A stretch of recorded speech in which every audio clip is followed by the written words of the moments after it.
Hey guys, tonight we huddle by an imaginary campfire that crackles somewhere between a limestone cave and a cobbled village square, smoke threading upward as if the stars are taking long, sleepy breaths. You feel cold air on your cheeks, wool against your wrists, the heft of a stone hand axe in one palm and a dented steel helmet in the other. And you're already choosing sides. Tiny reality check first. If someone drops you into either world without training, you probably won't survive the week. Never mind the way in, so we'll keep you safely here, warm, curious, and intact. So before you get comfortable, take a moment to like the video and subscribe, but only if you genuinely enjoy what I do here. Tell me your location and local time in the comments.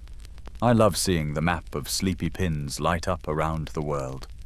Now dim the lights, maybe turn on a fan for that soft background hum, and let's ease into tonight's journey together. You edge closer to the heat and set down ground rules, because stronger is a slippery word until you pin it. You split it into 4 pieces: raw force, how much you push, pull, and lift. Explosive power, how fast you turn that force on. Endurance, how long you keep doing useful work. And resilience, how well you function when hungry. Cold, bruised, or unlucky. You promise to compare like with like, mobile hunter-gatherers on foot versus medieval peasants, craftsmen, and militia on foot. And when we mention knights, you strip away the horse for body-only tests, then add the metal back when burden matters. You walk the ring of our make-believe arena and swat away movie myths. Cavemen aren't rage statues bench-pressing mammoths. Medieval people aren't tin cans waiting for a horse to do their cardio. You scale to the median human of each world and admit outliers exist: the spear ace, the farmhand who can deadlift an ox's opinion, the knight whose squire says, "Sir, maybe breathe." To keep the test honest, you design tasks both worlds understand. For raw force, you lever a stuck cart, lift a stone shoulder, a sloshing water skin, or a grain sack. For explosive power, you throw spear, javelin, hay bale, sprint 10 paces to cover, and jerk a shield from low to high. For endurance, you carry loads over distance, stalk, thresh, dig, march, grind, and repeat until breath becomes a metronome. For resilience, you work cold, wet, and tired, then note who still hits the mark. You separate bare bones from tool-aided. If a task needs a tool, you allow comparable tech spear for spear axe, for axe shield for shield, but you also run the gravity-only version, where it's just you and the ground. You set time windows, 10-second bursts, multi-minute repeats, and quiet sufferfests that eat hours since performance changes with the clock. Fairness isn't flashy, but it keeps the peanut gallery from writing letters in quill-ink rage. A mainstream marker goes in the earth while the fire pops. The European Middle Ages span roughly the 5th through the 15th centuries, 1,000 years of shifting climate harvests and health that nudge average height and muscle up and down. On the other side, Paleolithic lifeways stretch across continents and millennia. The folks who paint bison and the folks who follow reindeer aren't one gym membership. Historians still argue whether hunter-gatherers were on average taller and more robust than medieval peasants. Samples, disease loads, and diet make the answer squirm. You tuck a quirky tidbit behind your ear like a feather. Archaeologists have found ancient chewed birch pitch, the original chewing gum complete with tooth marks, and even DNA from the people who gnawed it while softening adhesives. Functional fitness once tasted like forest. Chew responsibly, your dentist already has questions. Next, you audit hidden costs. A knight in mail hauls extra mass protection and penalty, so you subtract armor when comparing pure body outputs, then test again with the metal on for real-world burden. A hunter with an atlatl multiplies arm speed into spear speed, so you note the leverage boost without pretending it grows biceps overnight. You standardize footwear leather soles with limited grip, because if modern trail shoes sneak in, everyone suddenly becomes a mountain goat with opinions. You give psychology its own lane because strength is what the brain allows the body to spend. You breathe low and slow and imagine the script's camp songs. Before a dawn, drive a blessing. Before a levee marches, the steadying jokes friends trade when night noises get uppity. You call this usable strength, the part you can access when a calf cramps, fingers go numb, and someone says one more mile in that voice that's both kind and mildly threatening. Light joke audit. Yes, dragons have better lighting than we do. No, you can't bribe gravity. And yes, the ant's resume still embarrasses us. You fireproof the method against survivor's bias. The skeletons we dig tilt toward dramatic stories. War burials, famine victims, plague pits, while everyday strength writes itself into door threshold wear, tendon marks on bone grooves in millstones and tools smoothed by hands. You pledge to weigh those quiet signatures as heavily as heroic sagas. Lever arms get attention too. Shoulder mobility for spears and atlatls, hip and lower back endurance for scythes and plows, grip that tells you how often someone squeezed rope, leather and wood. Because you're a fair referee, you draw exclusions. No horses in the sprint lane. Mounted mass is its own category we'll visit later. No miracle saints, no mythic ogres, no my cousin could totally take a bear. You cap peak tests to late teens through mid-30s, but you promise to circle back to adolescents and elders when you judge population-wide strength. And you don't let disease pick the winner. We're measuring capacity, not luck, in a pathogen lottery, even if pathogens constantly flip the table in both eras. You explain why the verdict matters. Strength is not a trophy, it's survival's accountant. In a cave, it steadies a spear when the boar jukes sideways. In a village, it hoists winter grain, hauls timbers, and holds a shield long enough for a neighbor to breathe. You spread your hands to the fire, feel heat sink into bone, and picture the teams waiting in the dark, one with flint that bites, one with iron that sings. You nod to each and set a shot clock. Tomorrow, meaning the next section, you walk among bones and levers. For now, you file the rules where you can find them when things get loud in your breath, in your stance, and in the way your fingers remember tools they haven't touched yet. You rise dust on your palms and walk the quiet museum of bone where strength leaves receipts. A femur here, a clavicle there, the long S-curve of a spine that once woke before dawn. Each piece is a lever, a pulley, a past due notice to gravity. You run a fingertip along the shoulder girdle first, because so much usable power starts where arm meets trunk. Hunter-gatherers who throw and haul from youth tend to show a cocktail of shoulder adaptations. Broad clavicles that space the shoulder's wide scapula that sit a touch more laterally, and humeri whose torsion angles are tuned by childhood use. It's the body's way of saying, you've been hurling pointy sticks. Here's extra range. Medieval labor reshapes shoulders too, but more variably, the ploughman's forward-rounded strength, the smith's hammer side thickened, the archer's draw side remodeled like a bowed oar. Both worlds build shoulders that do work. They just speak different dialects of leverage. You squat beside forearms and read the cross-sections like tree rings. Repeated heavy loading lays down cortical bone-thickening shafts in response to strain. Mobile foragers rack up mileage carrying carcasses. Waterhides and kids always kids until the ulna and radius look like they've been living at the gym. Medieval specialists carve their signatures instead of general mileage. English longbowmen trained from boyhood left humeri with pronounced asymmetry. And elbow joints built for colossal draw weights. That's a mainstream fact museum docents love to point out, while every shoulder in the tour group suddenly feels fragile. You nod in sympathy and promise your own shoulders a warm-up tomorrow. They will ignore you because shoulders are chaos goblins with rent control. Hands tell the grittiest truth. You picture a forager's grip, thick pads, calloused, pull fingers thumb like a clever clamp. Stone tool napping demands pinch precision, but everything else demands crush grip, hauling netted fish, twisting sinew cords choking up on a spear. In medieval towns, grip diverges by craft. The tanner's hands ache a different ache than the miller's, and the mason's thumb joint swears it can predict rain. Carpal bones from both lifeways often show osteoarthritis, those little bony protests against years of repetition. Historians still argue whether widespread tool specialization in the Middle Ages created stronger task-specific hands than the more generalist but constantly loaded hands of foragers.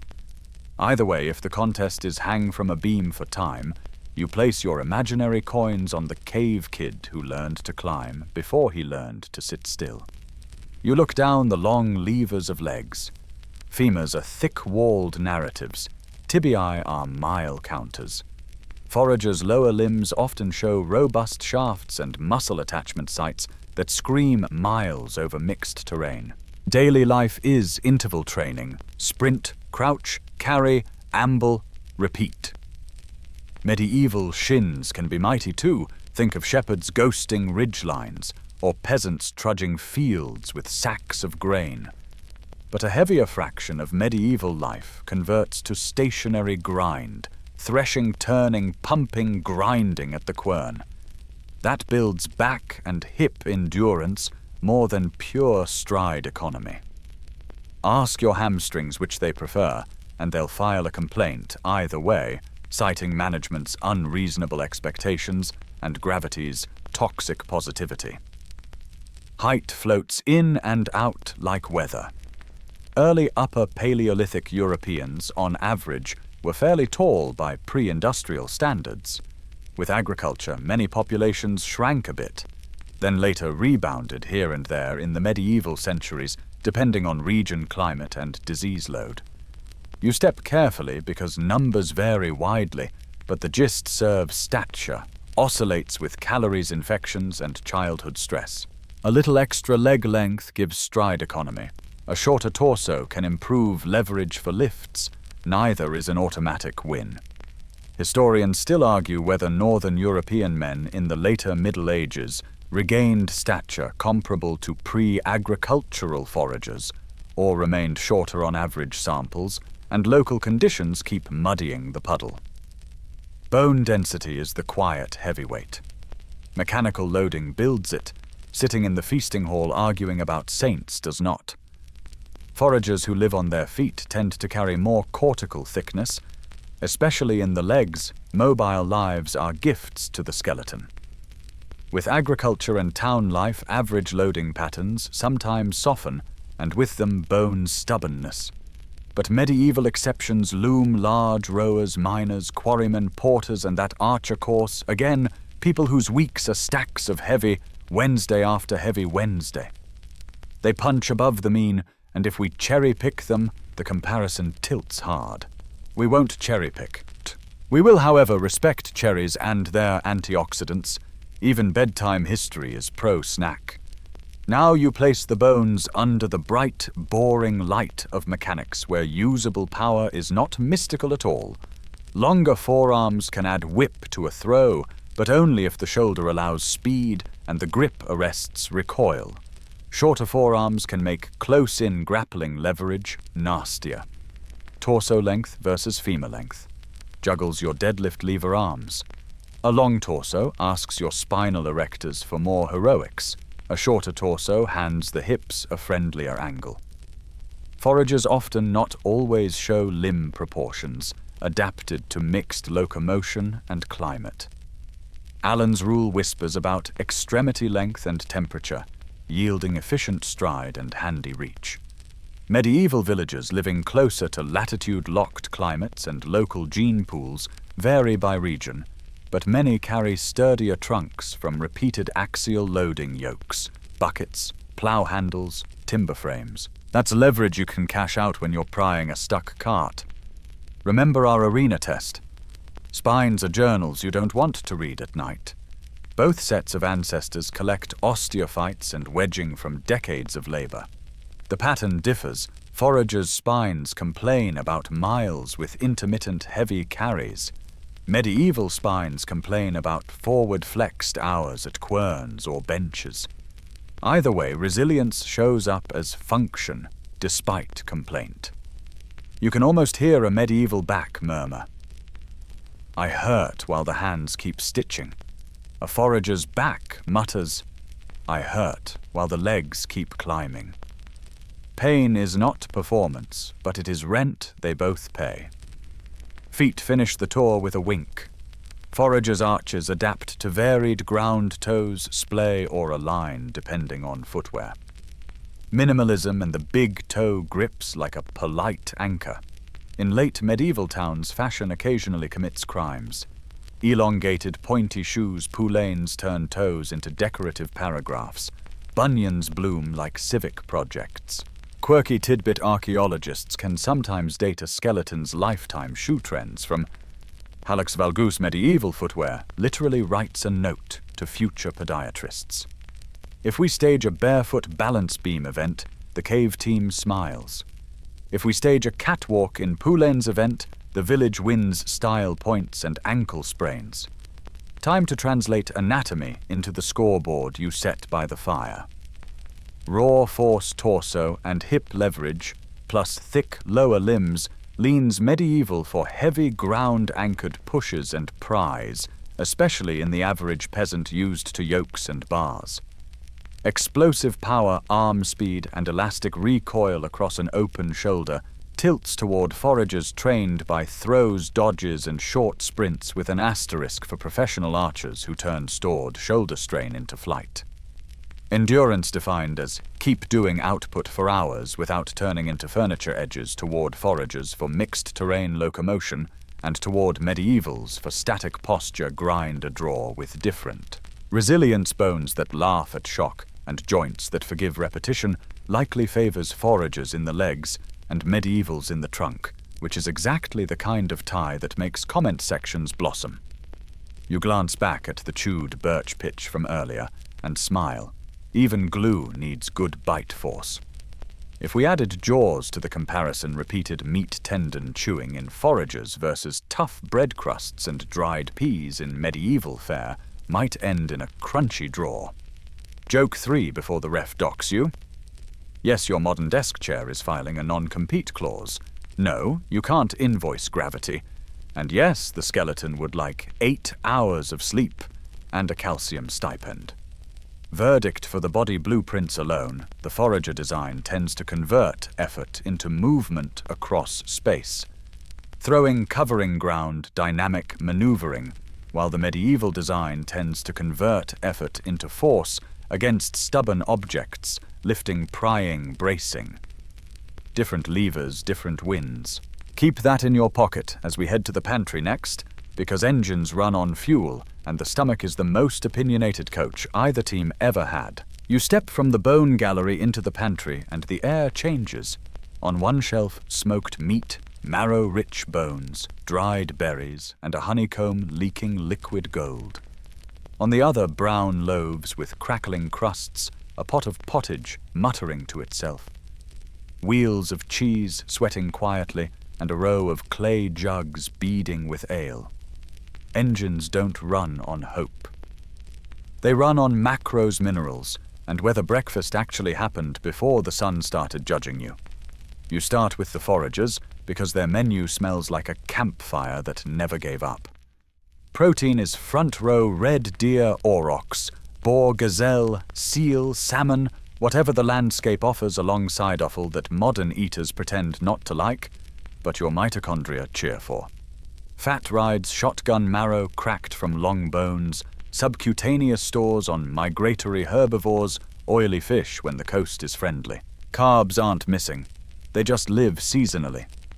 Tubers pried from stubborn dirt. Nuts, fruits, wild grains, and when luck or bravery strikes, raided honey. Mainstream fact-time isotopic analysis of Paleolithic bones in several regions shows high trophic level signatures, a biochemical receipt for substantial animal protein. Your inner engine hears that and hums. You kneel by a woven basket and stir tannin-bitter acorn meal soaking in a stream. Quirky tidbit, many forager groups across time leach acorns to make them edible hours of water work that turns a bitter rock into mild, muscle-friendly starch.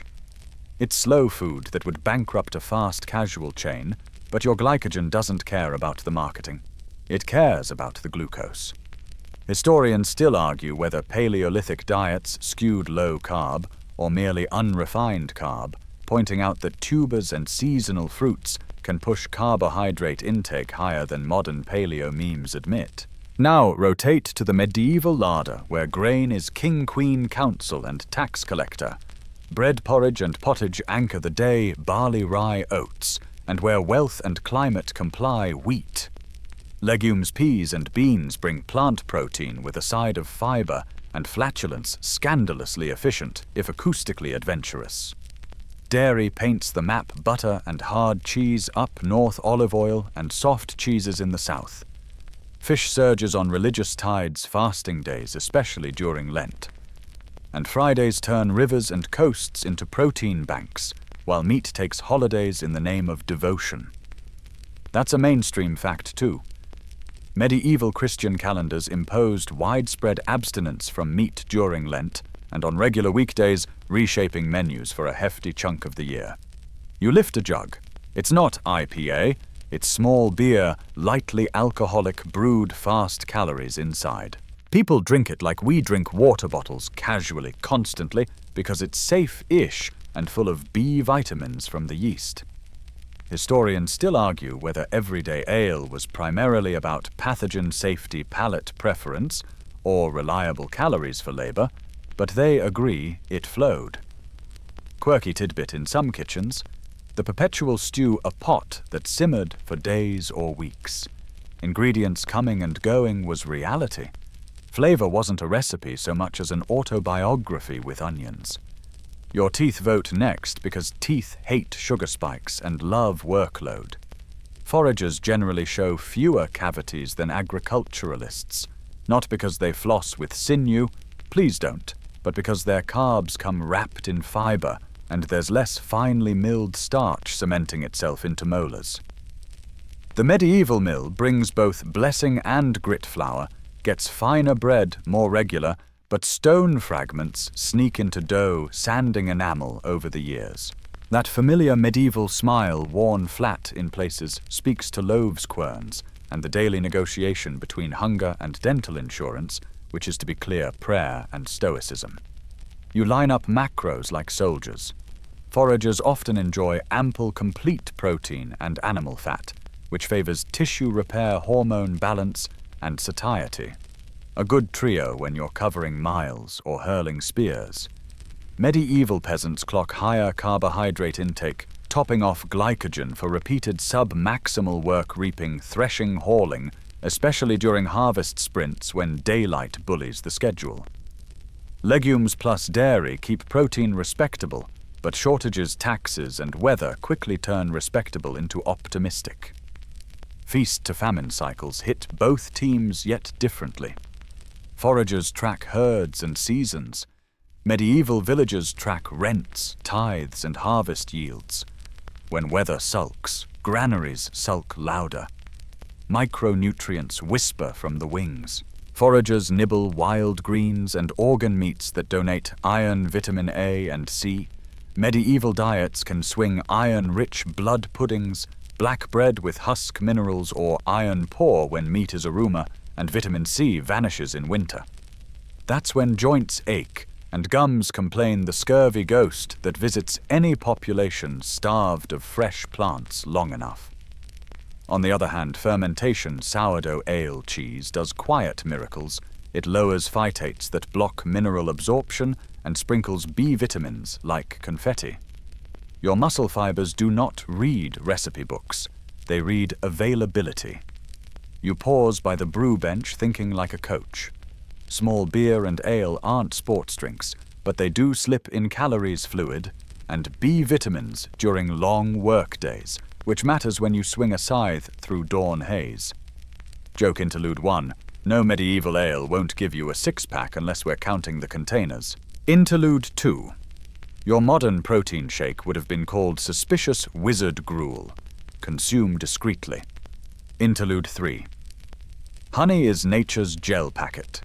Do not attempt to stick it to your forearm with birch pitch unless your barber surgeon is on speed dial. Zoom back out to performance. Explosive power, those 10 paces and throw moments once topped up glycogen and practiced neuromuscular timing. Foragers who sprint and hurl often combine animal protein repair with plenty of incidental carbs to reload the tank. They probably arrive at the line primed. Medieval peasants can absolutely explode when required. Anyone who's raced a storm to bring in hay knows go time, but chronic energy deficits during lean months drag averages down. Raw force over minutes like prying a wheel from mire loves a fed trunk salt and steady blood sugar. The grain and ale rhythm supports that until the loaf runs thin. Hydration sneaks in like a referee. Foragers drink streams, springs, melted snow, and plant sap, choosing sources with cultural memory about what's safe. Medieval towns mix wells, rain cisterns, and rivers that double as laundry and gossip lines, distance from filth and faith in brewing shape choices. Historians still argue whether medieval water was broadly unsafe or simply untrusted compared to tried and true brews. Either way, a hydrated body lifts better than a raisin. Status writes calories the way quills write charters. Forager bands share, but not always perfectly. Still, many ethnographic parallels suggest a flatter distribution than feudal tables. In medieval Europe, your social rung decides your butter thickness nobles eat more meat, better grains, and imported spices that make even smugglers blush. Peasants stretch peas and rye, turning ingenuity into sauce. Strength follows the menu clear in the outliers, fuzzy in the middle. Your stomach wants a verdict, so you pour one slow enough to taste. If you average lifeways, foragers likely maintain higher protein quality and better micronutrient density across a year, supporting tendon repair iron stores and resilient energy for mixed terrain days. Medieval villagers living on dependable starch with periodic protein can churn through long, steady labor and push against heavy things with admirable stubbornness, especially when the granary is smiling. But when famine or Lent stack too high repair lags, and the grip that once laughed at rope burn says maybe later. Don't forget techniques that stretch nutrition into strength. Soaking, sprouting, souring these medieval kitchen verbs, and roasting, drying, pounding these forager verbs are all quiet performance hacks. Sourdough's acid liberates minerals. Marrow's fat carries fat-soluble vitamins. Drying locks in portability. Smoking keeps protein moonlighting as luggage. The point isn't romance, it's logistics. Muscles are logistics. Before you leave the pantry, you flick the light at 2 shadows. First, seasonality. Both worlds ride it like a temperamental horse, and both develop rituals to stay aboard winter stores, summer plenty, communal meals that rewire morale. Second, individuality. The young hunter who always finds honey, the village widow who guards a cheese secret that tastes like sunlight.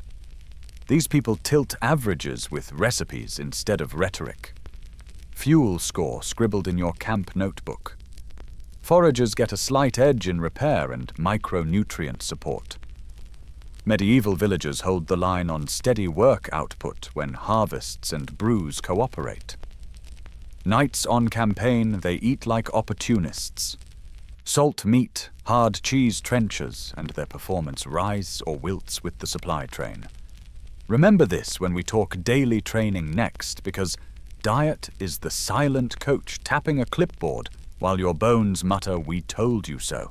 Section 4, you step from the pantry into the training ground, where the day itself is a coach with a whistle and 0 patience. Strength isn't a session, it's a schedule, and both teams live on calendars that start at dawn and end when the fire stops making sense.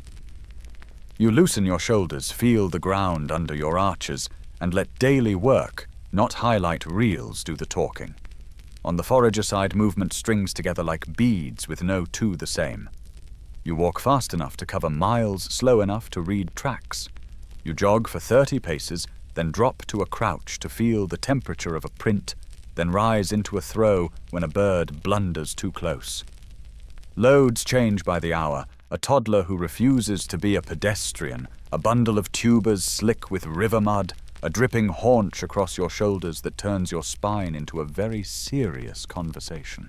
Terrain is the grand complicator sand that steals ankle spring rock, that begs for careful footwork, thorny scrub that punishes lazy stride. Variety is not a weekend class, it's Tuesday. Add a hunt day to your log because stories love the chase. Sometimes it's ambush quiet, coiled, then a burst that sends your heart into your throat and your legs into a 10-second essay. Sometimes it's the controversial endurance play, a long, steady pursuit that leans on thermoregulation and pure stubbornness until the animal overheats and falters. Historians still argue whether persistence hunting was common in Paleolithic Europe or mostly a hot savanna specialty. What's certain is that a body trained for change, walk, sprint, carry, sneak handles surprises with a shrug you can hear. Daily you carry. Water in sloshing skins, firewood in thatch bundles that act like sales tools that bite back if you grab them wrong. You squat to scrape a hide twist, to ring fiber, kneel to have to point, then stand to throw a quiet choreography that keeps hips and shoulders honest. Repair happens too. Sinew stitching, glue, smoothing, remember that, birch pitch gum and scraping edges sharper than your intentions. Joke one for morale. Yes, your grip has a personality. No, it doesn't want soft office hands. And yes, it will file complaints with the callous department. Now you walk the rutted lane into a medieval day, and the air smells like damp earth iron and bread pretending to be cheerful. If it's spring, you plow behind an ox if you're lucky, behind your own back if you're not. Plowing is a whole-body argument with soil push. The stylus steer the beast, brace the core, step and heave until furrows appear like ribs on the land. Sowing follows with a metronome swing, harrowing asks shoulders to love drag, weeding becomes a squat marathon with patience as currency. Harvest is its own boot camp, scythe, arc, bundle, lift, stack. Build, repeat until the sun counts your reps for you. If you're the village smith, the day is a drumline, lift, swing, twist, quench, repeat until forearms feel like braided rope. A mason climbs scaffold ladders and negotiates with gravity. A miller wrestles sacks that pretend to be cooperative, then placates millstones that never are. Guilds matter here. Apprenticeship commonly runs years, often 7, and those years carve task-specific muscle with obsessive patience. That's a mainstream fact. Medieval craft training formalized long practice, and long practice turns motors into metronomes. Martial work threads through the week. Town militias drill with spears and shields. They learn to march, to form, to hold, and to hold longer. In England, statutes required archery practice on Sundays and holidays, a legal way of saying your deltoids are public infrastructure. On the noble side, a future knight wrestles vaults onto mounting blocks, swings at the quintain until the post stops laughing, and spars with blunted swords that still leave colorful reminders. Crucially, much of that training loads the trunk and legs with repetitive bracing, exactly the strength you spend when armor shield and duty show up at the same door. Quirky tidbit for the work bucket. The treadmill crane, the squirrel cage wheel, lets men walk inside giant wooden wheels to lift stones for cathedrals. It is exactly what it sounds like, medieval Stairmaster Oceanless edition. You picture 2 men pacing in a wheel rope, groaning, a bell ringing as a block rises, and you can practically hear medieval gym bros saying 3 more bells than ale. Joke 2 lands your smartwatch just counted 15,000 very confused steps. Compare the 2 schedules and you feel the difference in waveform. Foragers stack variability, easy, easy, spike. Light, light, heavy. Walk, sneak, sprint, carry, snack, repair. Sing. Medieval villagers stack predictability with seasonal crescendos. Steady, steady, steady. Harvest panic. Steady, steady, steady levy musters. Both forge capacity, but they tilt the engine in different directions, foragers toward agility and mixed-mode endurance. Medievals toward sustained torque and repeatable output under fixed postures. You flip open the invisible clipboard from Section 1 and map daily chores onto tests. Raw force arrives from medieval yokes pry bars, wagon pushers, and timber lifts rehearsed 100 ways until the nervous system knows which muscles to wake in what order. Explosive power hides in forager throws and 10-pace bursts. It also hides in a scythe's whip and a hay bale's heave plyometrics wearing a straw hat. Endurance appears everywhere but wears different suits. Foragers is locomotion heavy with frequent break-then-burst moves. Medievals is posture heavy with isometric grip that refuses to let go. Nutrition pops back in with a whistle. Small beer at mid-morning cushions blood sugar during threshing. Jerky nibbles on the trail wrap the forager's sprint with repair calories. Sourdough and cheese pad. The medieval lunch, marrow and berries pad the forager's late day. We already agreed food is the silent coach today. You actually watch it hand out towels, and you notice performance smile when the granary and the smokehouse both say hello. A real training plan spans generations. In forager bands, children shadow adults and accumulate movement skill before strength, moving from play throws to small, real throws almost without ceremony. Elders contribute knowledge, light crafts miles at a thoughtful pace, and the kind of route finding you can't buy. In medieval towns, apprenticeships start early. Small hands learn coordination at the bench, while larger hands learn leverage in fields. Grandparents mend nets, twist cord, mind fires, and Project Calm Recovery is not a modern invention. It's wisdom wearing a shawl. Because you promised honesty, you look at rest not as luxury, but as periodization. Foragers rest opportunistically. Bad weather, a big kill, a story night, where the fire eats hours. Medieval calendars enforce rest differently. Saints' days, market days, and winter nights stretch long enough to let tendons forgive and carpenters become poets for an evening. Joke 3 taps the mic, calling it active recovery doesn't make carrying water lighter, but it does make you feel like a very important athlete. Seasonality is the metronome under everything. Foragers spike activity around migrations, and plant flushes then slide into craft-heavy winters of mending and storytelling. Medieval labor crescendos at sowing and harvest, dips into winter repair, and sparks again when spring mud finally lets go of boots.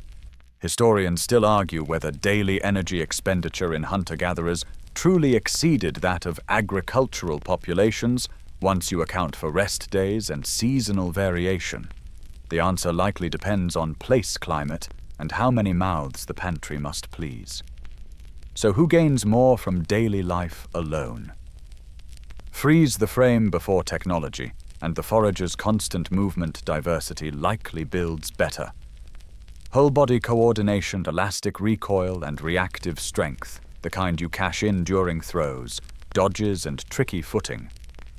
The medieval villager's repetition under load likely builds superior bracing strength, trunk endurance, and the ability to apply force steadily against stubborn objects and schedules. The craft specialist smith, mason, archer bends the average by turning a particular motion into a superpower. Different rehearsals, different PRs. You close the day with a simple image, hands in water washing away grit. Same planet, different warm-ups, different cool-downs. Tomorrow's tests will care less about romance and more about leverage, because tools are next, and tools are the polite lie we tell our muscles don't worry. I'll help. Muscles, of course, know a conspiracy when they see one. You step into a twilight workshop where physics keeps the late shift racks of spears lean like saplings, bows hum at rest, crossbows squat like patient crabs. and on a peg a mace glints, the way gravity likes at the business end. Right away you feel its tools are multiplier spells. A bare hand is a sentence.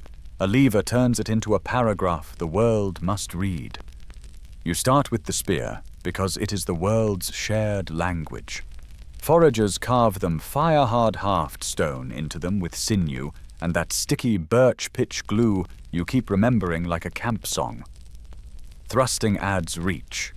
Throwing adds distance. Either way, a long shaft turns your shoulder's small arc into a point that arrives elsewhere with very adult intentions. In medieval fields, the spear grows up and moves into a city. Job ash shafts, iron heads, bosses, and butt spikes. It stretches into the pike for wall of needles work, shrinks into a javelin for quick hands, and in cavalry hands becomes a lance that borrows a horse's legs and a saddle's friction to say momentum in capitals. Mainstream fact through most of medieval warfare, infantry spears and later pikes, not swords, are the backbone of formations. The quiet, unfancy truth every reenactor's bruised knuckles confirm. Next, you pick up the atlatl, the spear thrower, one of humanity's neatest party tricks. A short lever hooks the butt of a flexible dart. Your arm flicks, the lever adds length, the dart flexes and uncoils. Speed happens with a smile. In Upper Paleolithic Europe, carved antler propulsors shaped like horses or ibex serve both as tools and as art you can throw. Quirky tidbit: some propulsors are so beautifully zoomorphic that you half suspect their owners told fish stories about them. Yes, mine is a reindeer and a range upgrade. Historians still argue whether various weights on spear throwers elsewhere called banistons tuned flight-steadied aim or just advertised style. Debate aside, the lever's lesson is simple. Add effective limb length, get free velocity, spend it on range or penetration. You lay the atlatl down and string a bow, and suddenly your elbow is a crank winding up a spring. A bow stores energy you cannot hold in isometric muscle alone. Release converts it into arrow speed with far less drama than your joints prefer. Foragers wield self-bows, single pieces of wood, backed by sinew, where traditions run that way using stone or bone points that swap cutting, piercing, and barbing like outfits for different jobs. In medieval towns, bows diversify hunting bows for the pantry, war bows for the levy, and in England, the longbow becomes a national habit. Mainstream fact: by statute across late medieval England, males were required to practice archery on Sundays and holidays. Parks full of targets become the medieval version of no excuses gyms. The physiological receipt shows up in skeletal asymmetry, and in the infamous draw weights of recovered bows high enough that your modern shoulders whisper respectfully, no. The crossbow sits on the bench and dares you to underrate it. It is a bow you can park. Mechanical locks, rolling nut triggers of horn or bone hold monstrous draw weights you could never keep at full draw by muscle alone. Cocking aids, goat's foot levers, belt hooks, windlasses, cranaquins slow the rate of fire but make every shot a stored thunderclap. It is also the weapon that made medieval moralists nervous. Mainstream fact number 2. A church council in 1139, Second Lateran, famously condemned the use of the crossbow and the arbalest against Christians because democratized armor piercing felt a little too modern. Historians still argue whether longbows or crossbows were more decisive across different campaigns, and whether bodkin point arrows could reliably punch quality plate at battlefield distances. Terrain training and weather delight in fouling clean answers with mud. Now you have to club the oldest honesty. A stick with mass at one end turns your arc into a hammer stroke. Add iron, and you get a mace flanges to bite through helmet's knobs, to bruise through mail, and padding a weight-forward build that makes your rotator cuff curse and your enemy reconsider armor as a lifestyle. War hammers and poleaxes concentrate force into beaks, and picks good for hooking, prying, and delivering rude kinetic essays to joints and visors. The physics is unromantic and perfect increase moment of inertia at the far end, and the same shoulder torque writes bigger letters on the target. Whisper to your modern kettlebell that it's a domesticated mace, then listen as it purrs. Joke 1: yes, you may call your kettlebell Sir Biceps a lot, but only if you curtsy to your foam roller after. Swords tempt your hand because movies have very good agents, but a sword is often a sidearm, a side problem solver. In forager worlds you see big blades rarely.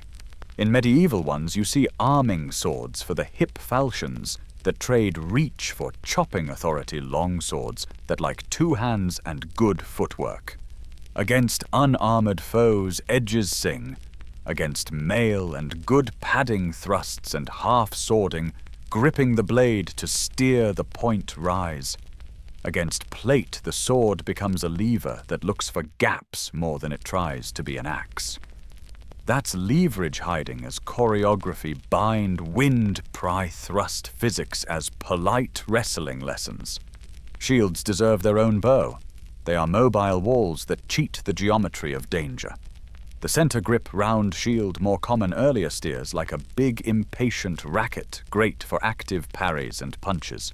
The strapped kite, or heater shield of later medieval fashion, anchors to the arm-trading agility for coverage and stamina. Either way, a shield lets the offhand become a lever arm against incoming force, turning hits into glances and glances into nothing at all.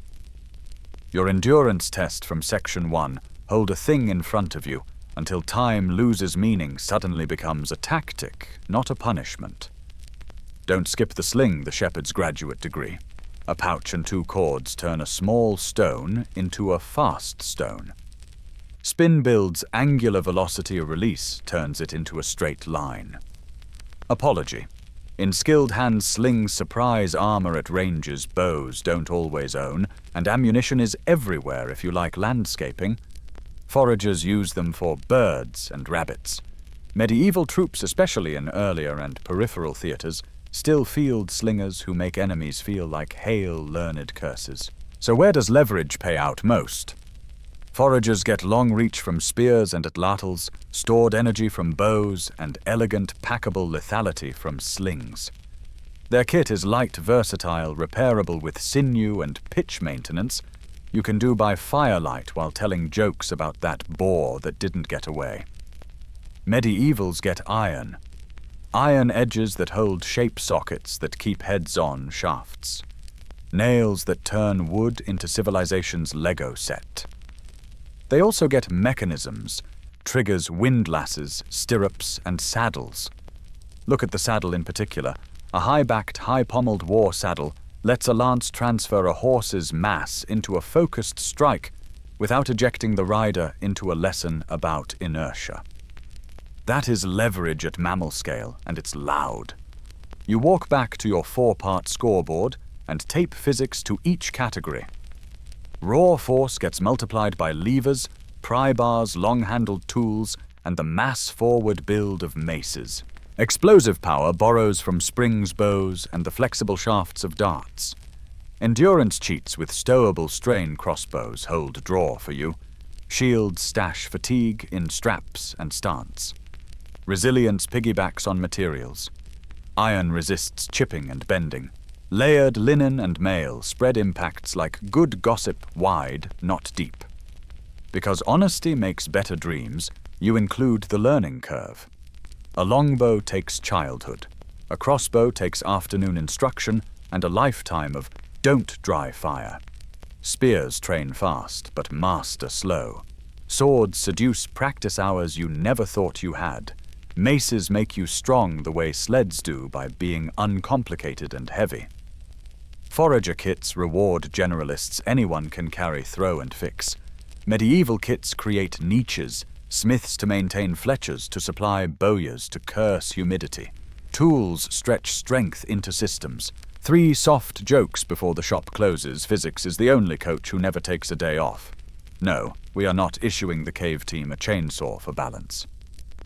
And yes, your modern multi-tool is just a very polite pocket halberd with commitment issues. If you demand a verdict with the lights still up, it is this: the moment you let technology onto the field, stronger, becomes entangled with who brought better levers. Springs and logistics. Foragers with atlatls, bows, and slings project threat far beyond raw muscle and keep mobility as a superpower. Medieval fighters armed with iron crossbows and disciplined pole arms institutionalize force repeatable, teachable, shielded by armor and law. Put them in a neutral test and allow their native tools and medieval tech often wins the physics arm wrestle. Disallow mechanisms and mounts, and the gap narrows into a contest of skill and nerve, where a Paleolithic spear thrower suddenly looks like a PhD in range. Set the mace back on its peg and breathe. Tools write checks your body can cash, but they also write medical bills your body must pay. Next, you'll step into the quiet room where injuries, cures, and recovery decide whether any of this power can keep showing up tomorrow morning. You slip into the infirmary. The tools promised a hush that smells faintly of smoke, crushed leaves, leather, and iron. Strength is impressive until it limps. Tonight you judge not who lifts more, but who keeps moving after the world takes a bite. Begin with the injuries both worlds collect. In Mobile Forager, life sprains simple fractures, and deep cuts follow from broken ground tree climbs that argued back, and animals that didn't read the script. There is mileage wear knees from crouches, backs from carries, thumbs sore from scraping hides. Archaeologists find healed fractures with tidy callus and decent alignment proof that somebody splintered you, fed you, and kept the fire bright until bones remembered what straight meant. In medieval villages, the palate tilts toward crushes and strains from carts, timbers, querns, and plows. Smiths grow hammer-side tendinitis. Millers develop shoulders that think every sack is personal. Reapers nick fingers when dusk steals attention. Training and skirmishes add forearm breaks that mirror shield edges. Teeth misbehave more often too. Stone-ground flour leaves grit in bread sanding enamel year by year until cavities and abscesses organize a noisy union. Then infection walks in without knocking. Foragers in scattered bands dodge many crowd diseases simply by not being a crowd. Parasites, bad water, and puncture wounds still audition, but measles and smallpox hate a guest list that small. Medieval towns flip the script. Density livestock, proximity, and markets make microbes ambitious. A mainstream fact of historical demography. What do people do about the hurt? Your forager medicine kit is quiet and practical. Honey goes on wounds, thick, sugar-rich dehydrating bacteria, while sealing edges from dust. Willow bark tea eases joints, salicylates before the lab coat. The rest is sensible logistics. Clean bind, rest, rotate, chores, eat what heals and keep spirits from sinking, while tendons remember how to be friends with bones. Turn the lantern to medieval practice, and you enter the three-part workshop. Physician theory, apothecary ingredients, and surgeon or barber surgeon hands. Physicians talk humors, blood phlegm, black bile, yellow bile, and balance them with diet regimen baths and measured purges. Apothecaries compound herbs into syrups and salves plantain to draw yarrow to staunch garlic for almost everything. And spices when the purse cooperates. Surgeons set bones, stitch clean cuts, lance abscesses, and when needed, amputate to save a life. Mainstream fact across much of medieval Europe, barber surgeons handled bloodletting tooth pulling and bone setting, while monastic infirmaries and urban hospitals offered bed's broth and basic nursing. Anesthesia pre-industrial edition is a careful gamble. Foragers lean on plant dullers pressure and songs that steady breath. Medieval practitioners brew dwale mixtures that might include opium, poppy henbane, and hemlock. Sometimes a soporific sponge is held to the nose, while a prayer is held in the heart. It helps, but dose lines are thin, and surgeons keep consciences sharpened alongside knives. Joke 1: if anyone asks whether you want the strong dose or the stronger one, choose the third option. Hold a hand and hum loudly. Bone setting is where competence shows. In forager camps, splints are whatever the landscape offers. Bark, straight sticks, rawhide changed as swelling talks. In medieval towns, padded boards, linen wraps, and traction rigs that look like furniture with legal opinions appear. Large centers keep specialists who can reduce a dislocation with the calm of someone who has met that elbow before. Trepanation, the deliberate opening of a skull, arrives softly because the word sounds harsher than the evidence. Prehistoric skulls with trepan holes often show clean healing, implying survival and aftercare. Motives range from relieving pressure after head trauma to spiritual or ritual aims. Techniques range from careful scraping to drilling. Medieval surgeons keep the skill on the shelf as one option when head wounds swell. Infection control recruits unlikely allies. Wine and vinegar rinses appear in surgical texts. Clean linens and bathing receive praise in monasteries. And some late medieval surgeons push back against the old idea that laudable pus is desirable, preferring gentle cleansing and careful closure. Hospitals also change the recovery math routine. Warmth and regular meals calm alarms so the body can do slow work.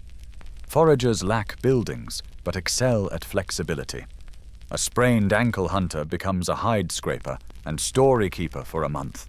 A cut-hand gatherer becomes the patient teacher of small tasks. Villagers pull similar levers. A reaper with a bad wrist guards fields, mines children, or carries messages. Guilds shuffle duties to keep output alive. Dentistry, the contest nobody asked for, draws another contrast. Foragers eating less finely milled starch tend to suffer fewer cavities. Medieval mouths living on bread that sometimes carries tiny stone grit grind flatter and crack sooner. Quirky tidbit: some households saved spiderwebs to press on small cuts. The silk makes a decent impromptu dressing, and the story helps with compliance. Joke 2: if the spider asks for your insurance number, refer it to the miller. Odds depend on distance and density. Foragers win against epidemics by spacing out, and they win against despair by reframing work. One pair of legs rests while hands and voice earn their keep. But a bad compound fracture far from camp is a coin toss. The wilderness flips. Medieval villagers lose ground to contagion. Yet they gain it back with numbers, more hands to carry water, more linens to change, and sometimes a bed where someone remembers to wake you for broth. Remedy knowledge circulates through herbals, midwives, and guild chatter. Experience keeps fingers attached and fevers managed. Time to name the debate. Historians still argue whether hunter-gatherers enjoyed better overall health than medieval agriculturalists once infectious disease, workload, and childhood nutrition are tallied. The honest answer sloshes by region and century. So who stays functional longer under damage and deprivation? If the task is keep working with a medium injury while avoiding contagion, the cave team often wins by spacing micronutrients and role flexibility. If the task is stabilize a serious wound and nurse it for weeks, the village often wins by headcount linens and a building whose job description is care. Either way, the body that returns to work is not the one that got hurt. It's a wiser machine with new cautions and a revised respect for ladders, hooves, and sharp ideas. Joke 3 before lights out: no, we are not awarding bonus points for surviving a medieval haircut. Yes, your modern first aid kit is basically a very polite wizard's pouch. And yes, we'll all hydrate now like sensible heroes. You douse the lamp and listen to the quiet drum of breath. Next comes weather, cold, wind, mud, and walls placing their own bets on strength, and the climate never misses roll call. You step out under a sky that can't decide if it loves you. Wind runs like a rumor across grass, then plunges into trees and returns with new opinions. Strength without shelter is bravado. Strength with shelter is strategy. You test both teams against the world itself, the weather, the ground, and the walls that promise to keep both at bay. Cold arrives first because it likes the opening act. Foragers of Ice Age latitudes dress their strength in layers, soft-tanned hides fur, turned inward, sinew-sewn seams so tight the wind has to buy a ticket. You can feel the tailored cleverness, bone needles, awls, and thread that once helped a deer run, now keeping a child's back warm when the north says, "Prove it." Fires sit low and wide stones banked to hold heat entrances to shelters turned away from the bully direction. Sometimes it's caves, sometimes it's mammoth bone frames draped with hides, the steps answer to a house when forests thin. Mainstream fact. Upper Paleolithic sites on the East European plain include circular arrangements of mammoth bones interpreted by many archaeologists as dwellings, big bones turned into windbreaks and frames. Medieval cold is a different relationship. Timber halls and wattle and daub cottages leak heat like gossip. Thatch roofs shrug snow until they don't. And smoke from a central hearth curls into rafters before drifting out a vent or into your eyes if the wind votes that way. Later chimneys get better at being useful, but for much of the period you sleep close to embers and closer to everyone else. Wool layers, linen shifts, and cloaks that feel like mobile tents make life possible. Peat charcoal and wood feed hearths that must also politely not burn the village down. Historians still argue whether animals routinely shared living space with peasant families across regions. Longhouses with livestock at one end appear in some areas, but practice varied with climate, wealth, and custom. Now heat takes a turn. On savannas and open plains, foragers play to humanity's odd superpower, sweating like champions, venting heat as they move in the sun, while furrier competitors stop to pant. That's endurance you can cash out on long days, provided water is a friend, and shade a frequent handshake. In medieval summers, harvested fields bake and haylofts become saunas with pollen. Linen breathes shady hedgerows save afternoons, and ale or small beer replaces the water bottle you forgot to invent. Hoes, scythes, and flails become metronomes, storms become timekeepers. Rain is everyone's equalizer. Foragers' oil hides choose higher ground trench camps and orient openings downhill from the sky's mood swings. Portable shelters are promises you can pack. If one floodplain sulks, you leave it to sulk alone. Villagers sandbag clear ditches, raise thresholds, and complain about bridges like poets. Mud turns roads into character tests. The ruts become ankle-deep biographies, quirky tidbit in parts of the medieval Low Countries and Scandinavia. People strapped on bone skates, literally polished animal bones to glide over winter ice. Practicality with a side of style points. Terrain puts its thumbs on the scale. Foragers learn the dialects of ground talus that rolls treacherous underfoot moss, that tells you north better than a sermon reads, that whisper where fish graze. The toolkit matches the map.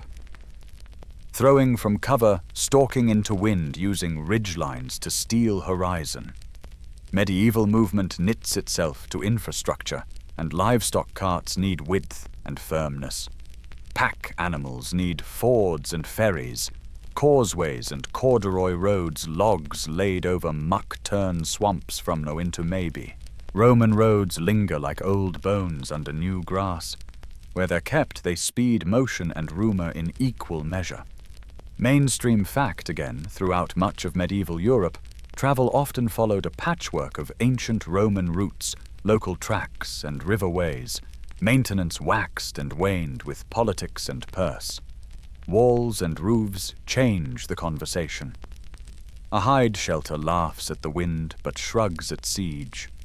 A stone keep shrugs at raiders but sulks about drafty corners. Foragers' mobility is its own armor storm's move. So do you. Villagers' permanence is its own muscle stone, keeps heat through winter once warmed mills turn water into flour, even when skies grumble and town walls turn random violence into a paperwork problem for would-be attackers. Historians still argue whether the medieval warm period, roughly 10th to 13th centuries, was a globally synchronous event or a regional patchwork. What matters for our test is that climate wobbles rewrote crop calendars, and sometimes the size of the bread on your plate. You walk the scorecard down the lane and into the woods. Raw force under weather belongs to whoever kept fingers warm and footing honest. Foragers in furs with flexible soles grip rock and root like cats. Medievals in turn shoes, or later sturdier footwear. Plant feet on planks, ladders, and muddy cart beds with practiced bravado. Explosive power tired by cold revives by fire. The team with better fire management wins the morning sprint. Banked embers dry tinder, and a collective habit of not cursing kindling to doom. Endurance favors the side with predictable water and wind shelter persistence. Hunting or harvest marathons both collapse if thirst or chill steal the rhythm. Resilience belongs to builders in forager bands.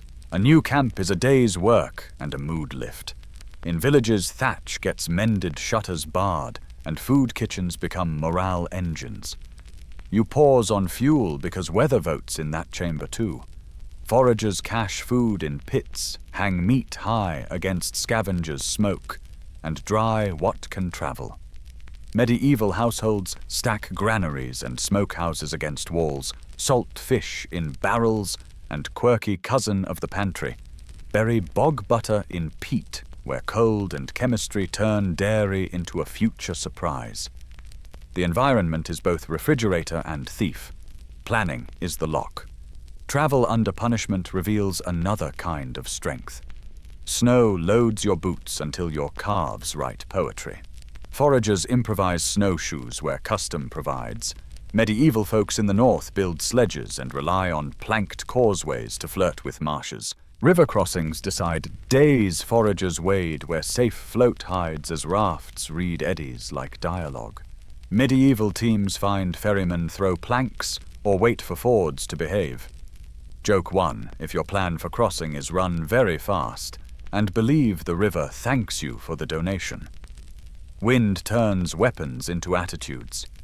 In gusts, an atlatl dart becomes opinionated. A longbow casts heavy arrows with less complaint. A crossbow once spanned cares mainly about line of sight and your dignity. Spears' lean shields slice the wind if you learned the grip right, and cloaks become sails if you didn't. In deep cold bowstrings, sulk and sinew-backed gear demands a dry tent. In rain glue and pitch, remember their water-soluble pasts unless you stored them like someone who learns from Section 3's sticky lecture. Homes are gyms with roofs. Foragers crawl into low shelters where heat lingers, and recovery finally acts like a teammate. Medieval houses become multi-purpose, spinning by the fire, mending carving hafts, teaching hands to small hands. Smoke in lungs is a tax both pay at times. It numbs insects and cures meat, but also complains in chests.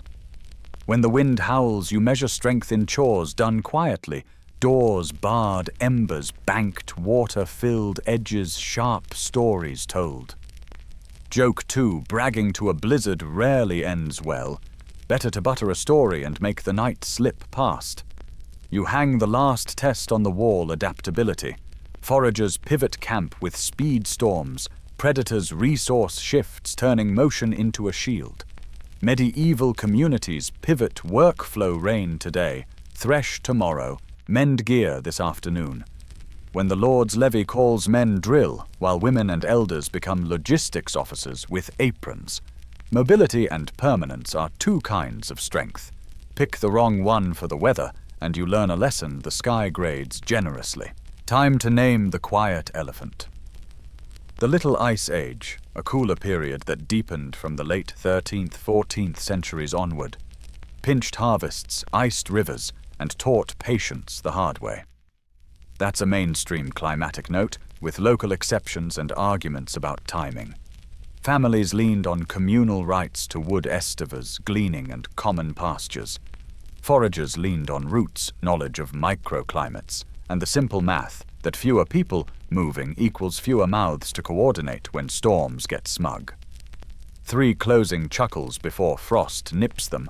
Calling your cloak a personal microclimate doesn't make it a thermostat. Yes, bone skates technically make you a medieval figure skater.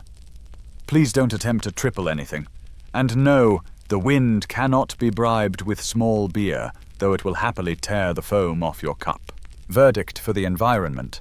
Lane foragers often win the Survive the Day test by mobility. Precise sheltercraft and a deep library of small adjustments turn the doorway bank. The fire move camp read the light. Medieval folk often win the weather the season test by stockpiling architecture, communal labor, and infrastructure that when kept turns mud into timetable. Remember our scoreboard. The world itself can sap raw force, mute explosive power, and tax endurance until only resilience is left. In that last column, both teams graduate by different schools under the same sky.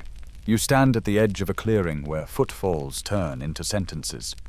Cooperation is the strongest weapon neither team can hold, only perform. You feel the hush that means a plan is walking around in other people's lungs, and you listen for how different worlds braid many bodies into one reach. On the forager side, the clearing belongs to the ambush.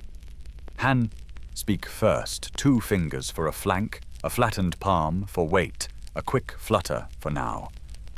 A line bends into a crescent to push game toward a pocket of cover where throwers crouch behind brush. One runner skirts wide to seal the back door. Another climbs a low tree to become a voice for wind light and last-minute hazards. Nets and snares turn space itself into a teammate fiber. We twisted by the fire. Remember those sinew cords and birch pitch repairs now edits the animal's options.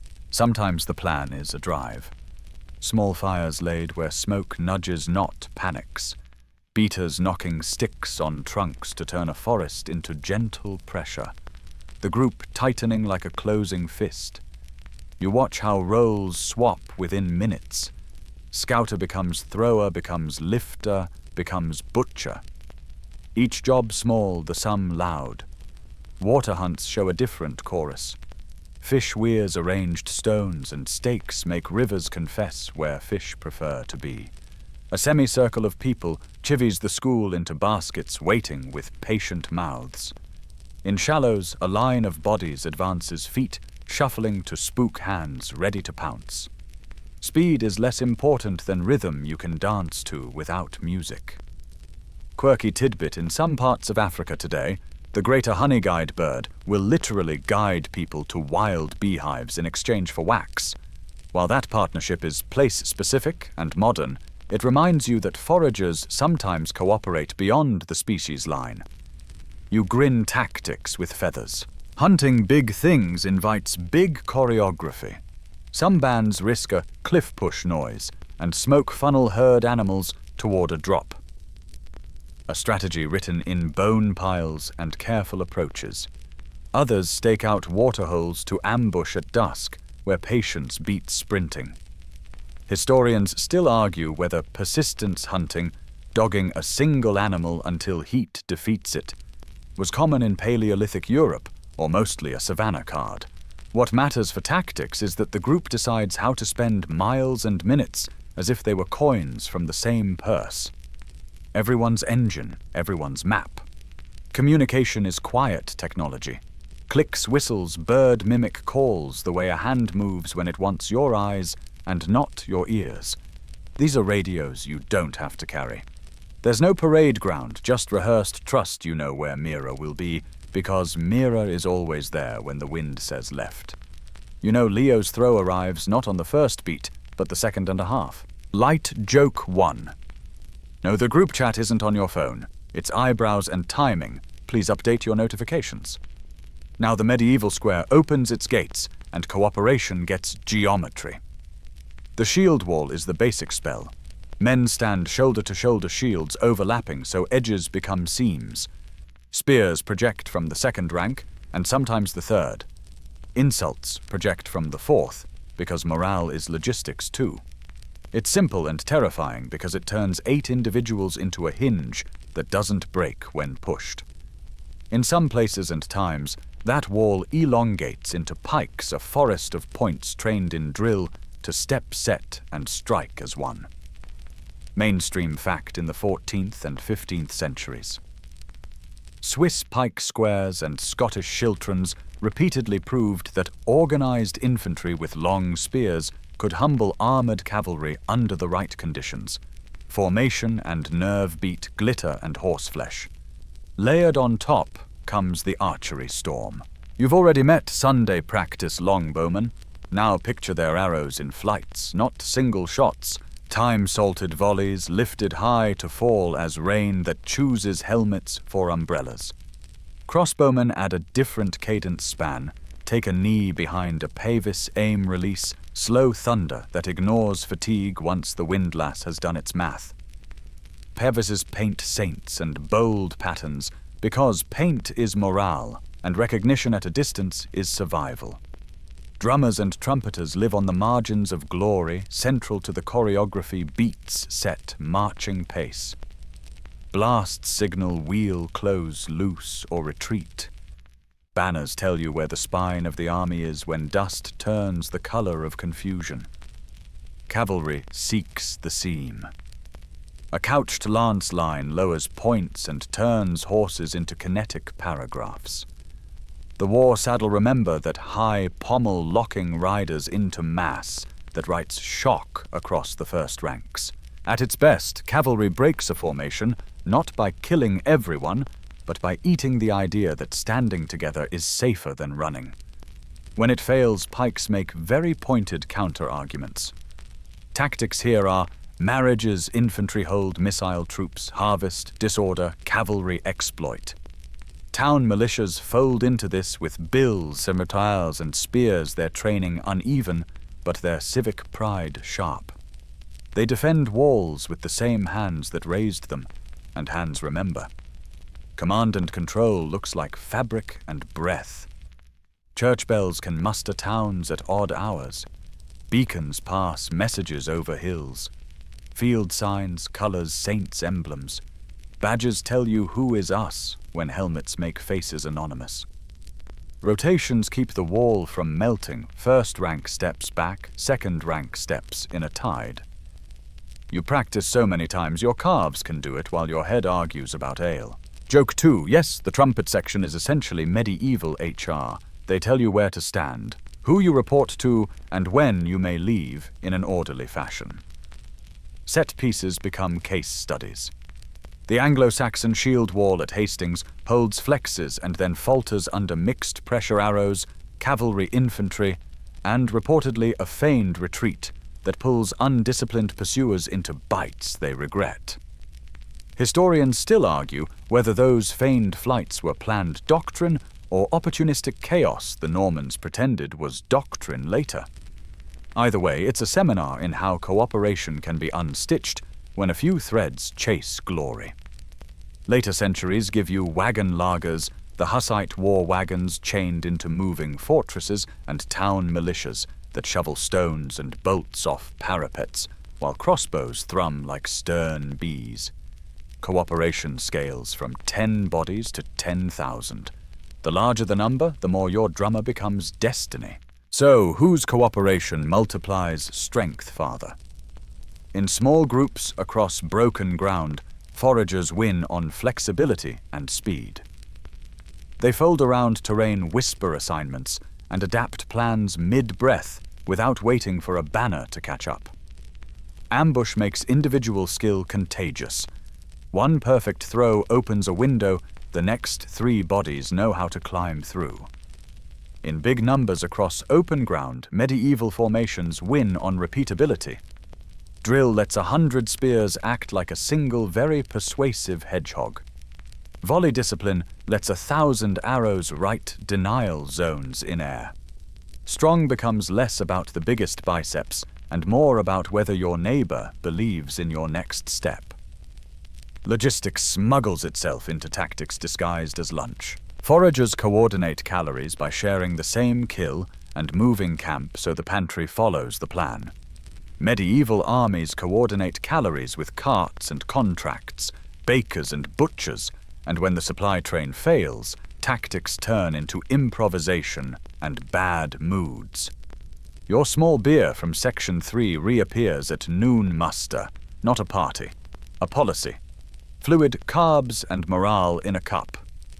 Light joke 3-0, you can't pause the battle to update the spreadsheet. That's what the scribe with the very fast quill is for. You give the scoreboard a cooperative column. Raw force multiplied by many hands, foragers, short spikes, and clever funnels. Medieval's long pushes in lockstep. Explosive power multiplied by timing. Foragers' trap springs when all lines tug at once. Medieval's cavalry hits exactly when the arrows finish their last punctuation. Endurance multiplied by rotation, foragers' rolls swap to let grips recover. Medieval's ranks cycle like clockwork, so shields don't become anvils. Resilience multiplied by morale, foragers' stories and songs flip fear into focus. Medieval's banners and bells tell tired legs they're still a wall. You leave the clearing with a simple, sleepy thought. Cooperation is just strength agreeing with itself in plural. The tactics don't cancel the bodies you met earlier. They amplify them the way a treadmill crane or a bone skate amplifies a day's work by letting many small efforts move one large stone.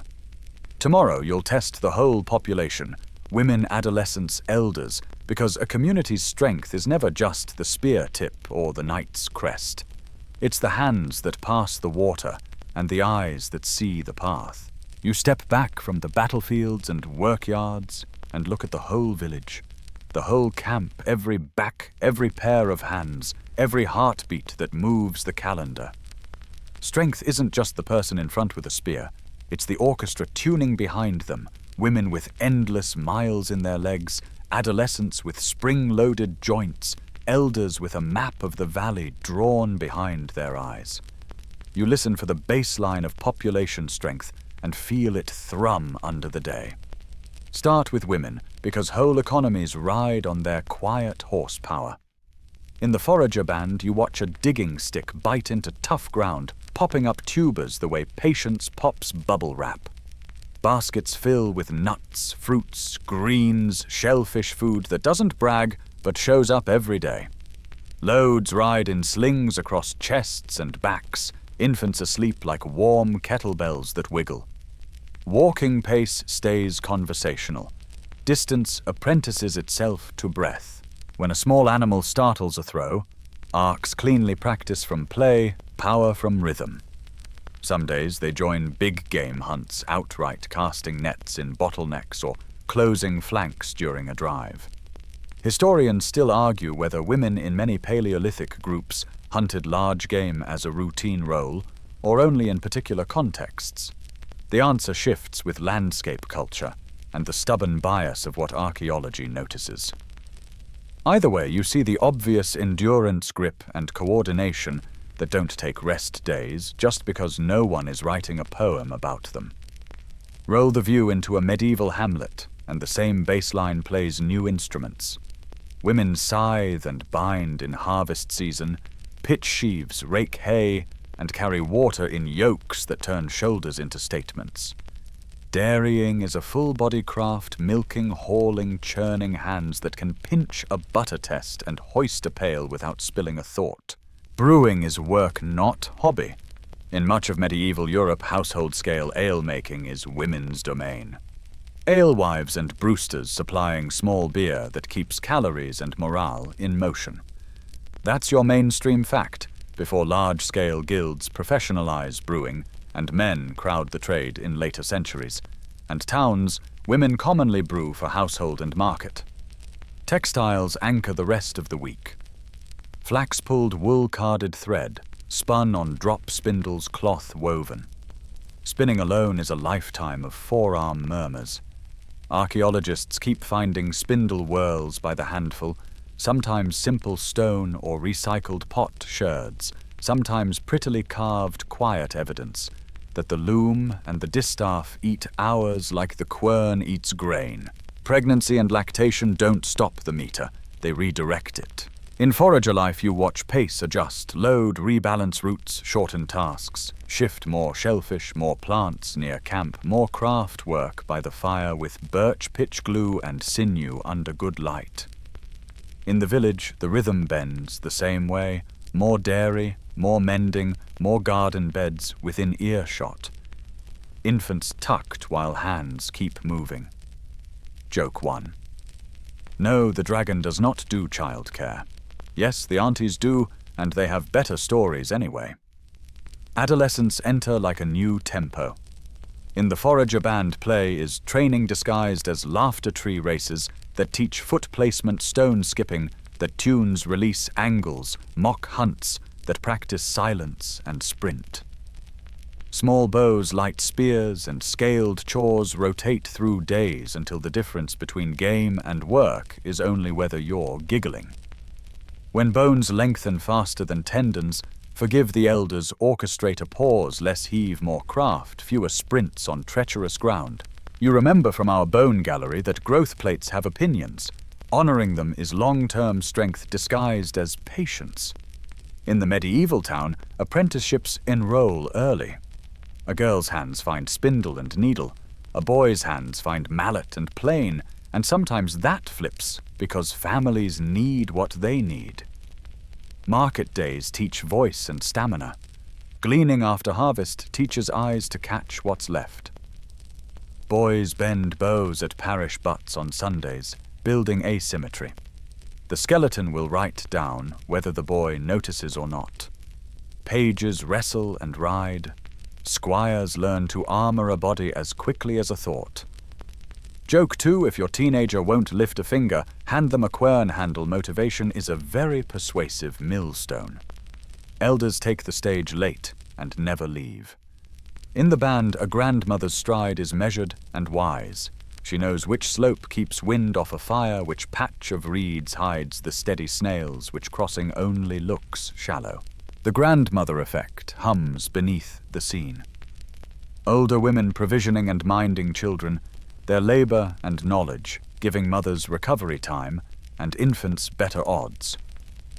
Whether you treat it as hypothesis or home truth, you can see the mechanism at work in a single evening.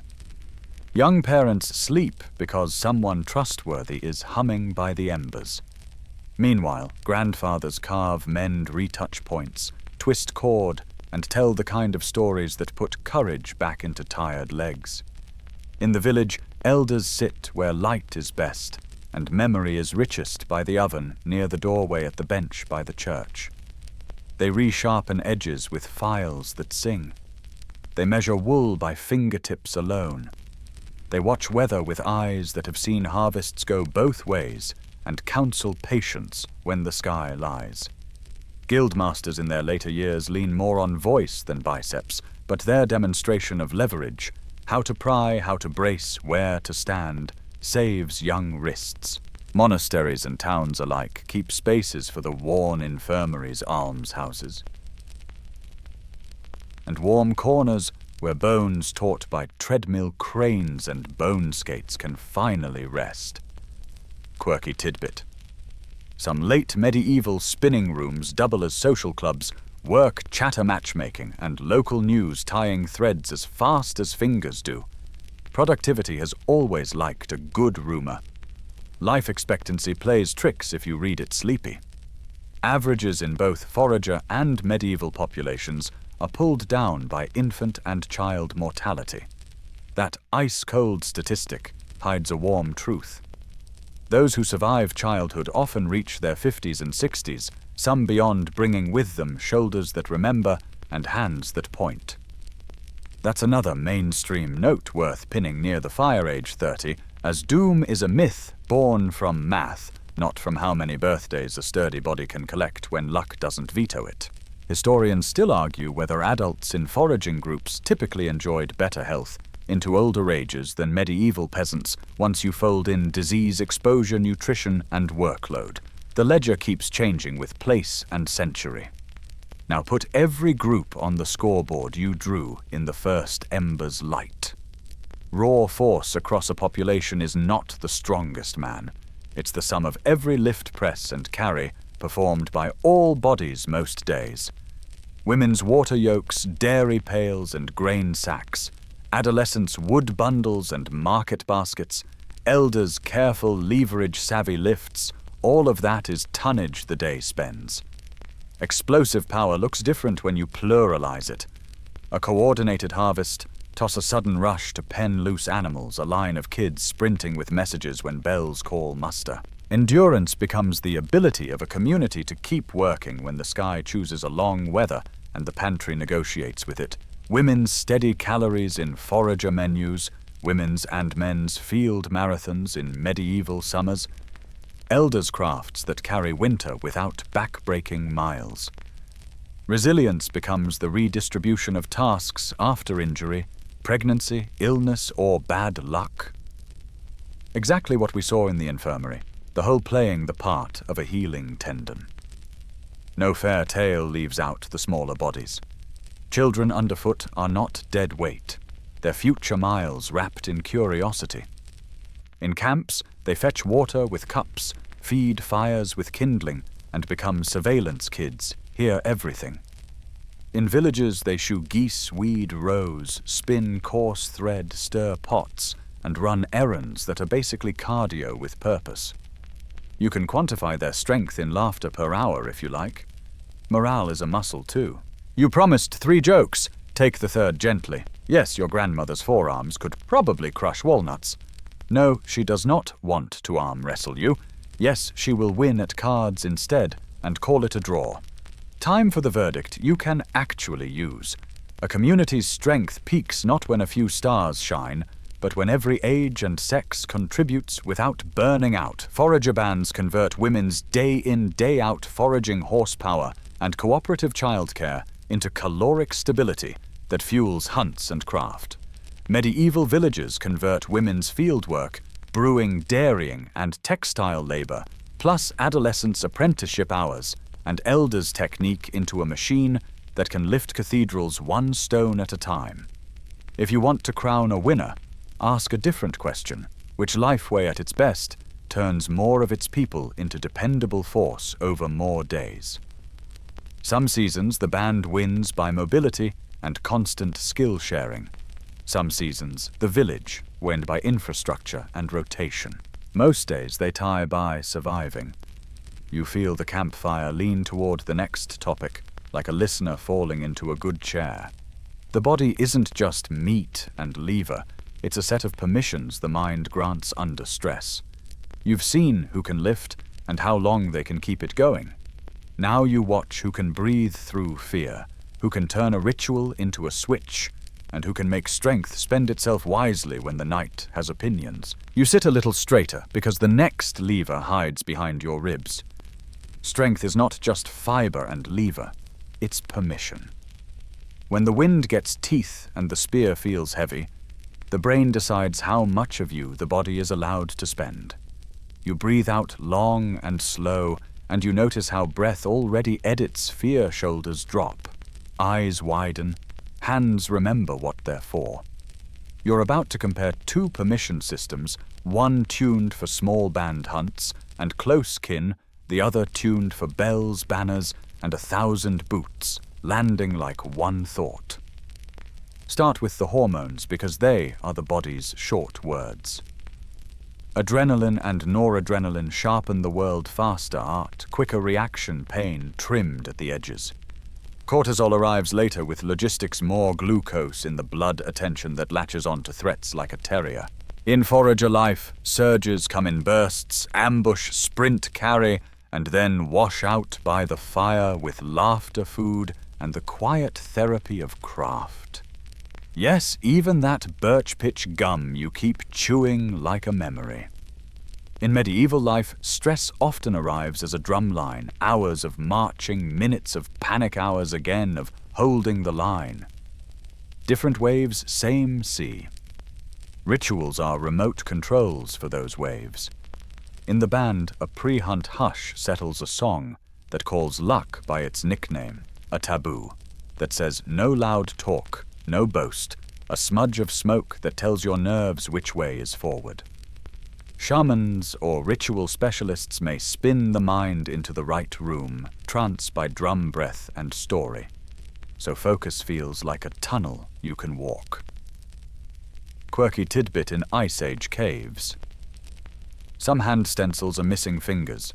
Interpretations range from frostbite and accidents to finger-bending signals and deliberate amputation rites. Evidence perhaps that meaning and body were braided tighter than we assume. Across the village, green ritual is louder and more architectural. A levied host hears mass. Blessings pass down the ranks like steady hands. Relics travel in reliquaries to be kissed and carried. Banners ride the breeze as if nerves needed wind socks. A mainstream fact to hang on the wall in 1215. The Fourth Lateran Council banned trial by ordeal in Latin Christendom. No more hot iron or scalding water as routine. God will reveal the truth tests, pushing law toward written proof and oaths rather than theater of pain. Belief still saturates battle days, but institutions start trimming its rougher edges. Pain scripts are the secret software. Tell a child that sting means it's working, and endurance doubles for free. Tell a recruit bloodletting purges bad humors, and he sits for the lancet with clenched dignity.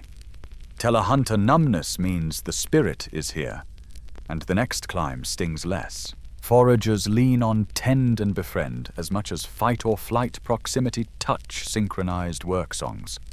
Medieval formations lean on cadence and command, drum and foot synchrony rank rotations, calls and responses that turn noise into instructions. Synchronized movement, marching, rowing, scything in time, raises pain thresholds through the body's own chemistry. Your inner endorphin system likes it when feet agree. Banners and saints function like portable courage. A town militia under its colors stands taller than the same bodies in a field without them. A knight with a patron saint feels carried by a story bigger than his lungs. Foragers have their own carryable courage charms in a pouch, a feather from the last clean throw, a line of paint that turns skin into declaration. Historians still argue whether medieval soldiers were primarily driven by piety pay, lordly obligation, or flat coercion. They also argue whether Paleolithic ritual scenes in art depict literal hunts, spirit journeys, or something our tidy categories can't name. Either way, meaning is a performance drug. Fear has dialects. Foragers fear waste a wound, far from help a spoiled cache, a storm that moves faster than feet. Their antidote is granular competence navigation that makes dusk a friend.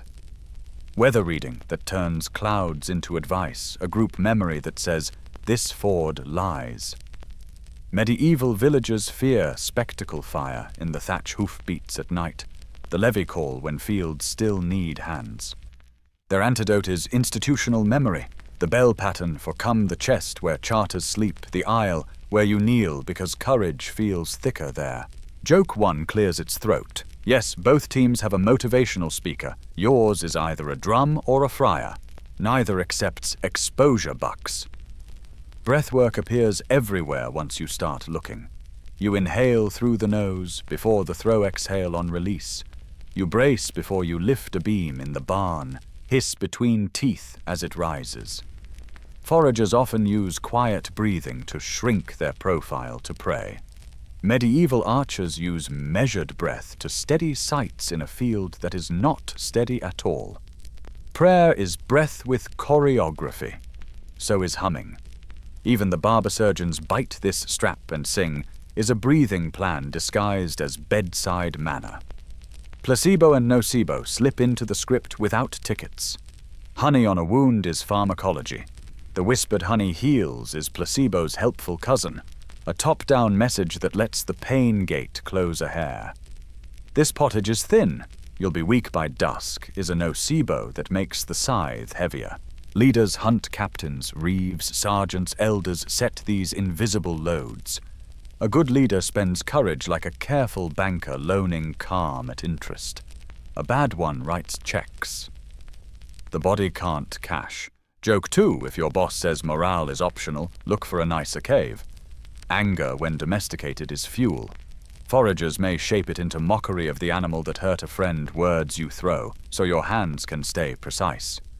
Medieval fighters may shape it into chivalric honor, an oath that tethers fury to discipline. Despair left alone is gravity. Communities fight it with story. Foragers tell successful hunt narratives by the fire, as if rehearsal could teach tomorrow how to act. Villagers tell saints' lives and miracle tales, not as statistics, but as scripts for holding fast. Mainstream aside, urban confraternities and lay religious guilds in late medieval Europe provided mutual aid ritual and identity social glue that stiffened spines during plague years and bad harvests. Which psychology unlocks more usable strength on demand? In small, high-variance crises, a boar's sideways juke a sudden river crossing the forager mind trained on situational awareness and quiet cues. Likely accesses explosive precision with less wasted motion. In long, grinding stress, a day-long march, a night-long watch, the medieval mind trained on cadence authority and shared symbols likely maintains output and resists panic longer as a group. Give the band a drum line, and they'll invent one. Give the levy a forest, and it will wish for more scouts. Both can learn from the other. One can borrow cadence, the other can borrow quiet. You promised 3 jokes. Here's the third soft as felt. No, your modern espresso is not a medieval courage potion. Yes, it would have been labeled suspicious bean soup. No, you may not show up to the shield wall with a to-go cup. Tie the bow with debates worth dozing on. Historians still argue whether berserkers in Norse sagas were chemically altered mushrooms herbs, psychologically trained, or simply literary spice. They argue whether fingerless cave stencils are ritual injury or math. They argue because evidence whispers and sleep is generous to complexity. Your job isn't to choose one myth, it's to notice how minds shape muscle and how stories rent space in ligaments for the moments that matter. Scoreboard time, but in a whisper raw force gets unlocked when belief says now. Explosive power arrives when breath makes a gate in the body and timing walks through.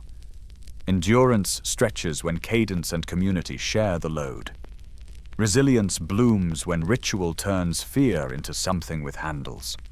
The campfire nods, the banner stirs, and your pulse, steady as a metronome, tells you that the strongest muscle tonight is the one between your ears. You step into a ring the size of a threshing floor. Packed earth, no weapons, no shoes, no armor, just breath and backbone.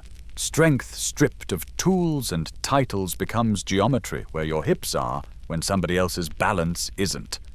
You raise your hands not like a boxer, more like someone about to catch laundry tossed from a loft, and set the rules you promised: open hands, only no gouging or biting, no joint wrecking. Pins and clean throws score. Chokes for a short count, then release. You line up a typical mobile forager against a typical medieval villager, both in their prime, and let their lifeways do the coaching. First touch is reconnaissance. The forager's hands arrive light testing sleeve triceps, the hinge of the elbow, then withdraw before commitment, regrip and flow. Years of throwing and carrying asymmetric loads have tuned shoulder mobility and quick grip changes. Fingers behave like scouts with good maps.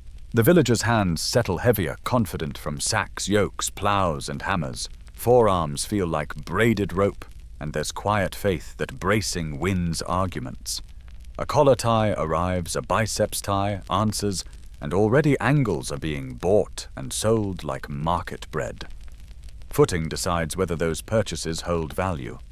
Barefoot forager feet grip like polite claws. Toes add punctuation to balance and love uneven ground. The villager freed from turn shoes plants wider hips low from a life of push that thing until it obeys. Quirky tidbit, some northern folk wrestling traditions gleamer in Iceland being the famous descendant. Teach balance with fixed belt grips, so posture wins before hands do. You don't issue belts here, but you salute the idea upright spine. Soft knees weight that lives in the hips instead of the shoulders. Clinches are conversations, and hips speak the grammar.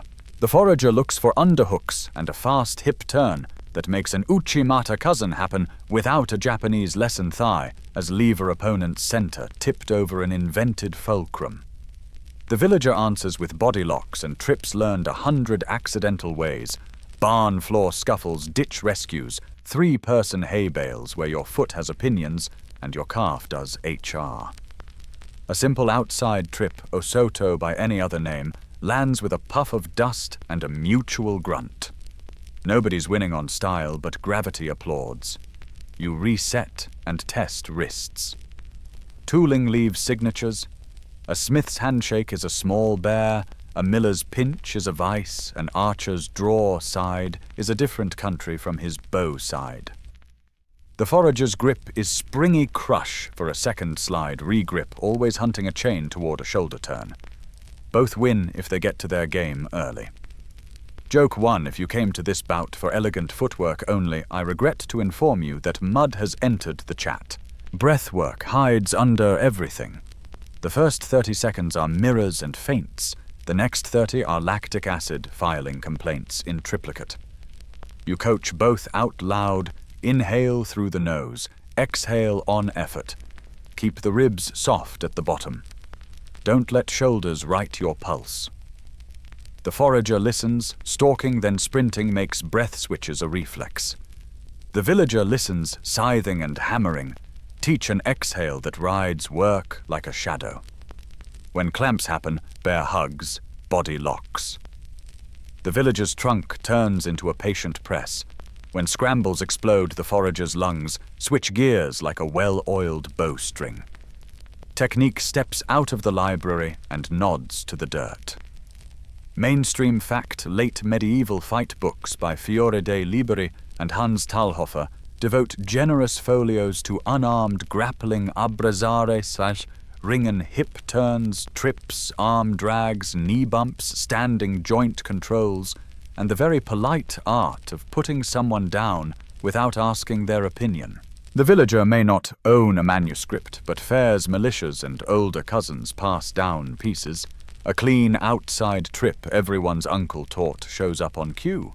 The forager owns no parchment, but habit rhymes with technique, ankle picks, born from track-reading crouches, level changes, born from a life of squatting and standing under load, back takes that feel suspiciously like dodging a boar and hugging a tree in the same second. You run rounds on different surfaces because ground changes physics. On forest stuff, the forager dances quiet feet. Sudden level changes a snap-down that flows into a back take before the dust knows who fell. On packed threshing ground, the villager shines friction loves driving steps, and a high-crotch lift becomes policy hips under back straight, dump clean settle weight like a cart coming to rest on blocks. In shallow stream water, because you are curious and a little mean, the forager's balance writes poetry while the villager's planted stance petitions for drier conditions and a towel. Pins and chokes get their turn gently. Breaks a band. Function tomorrow matters. The forager threads a forearm under the chin like a canoe sliding into water. The villager answers with shoulder pressure that turns the same choke into a smother.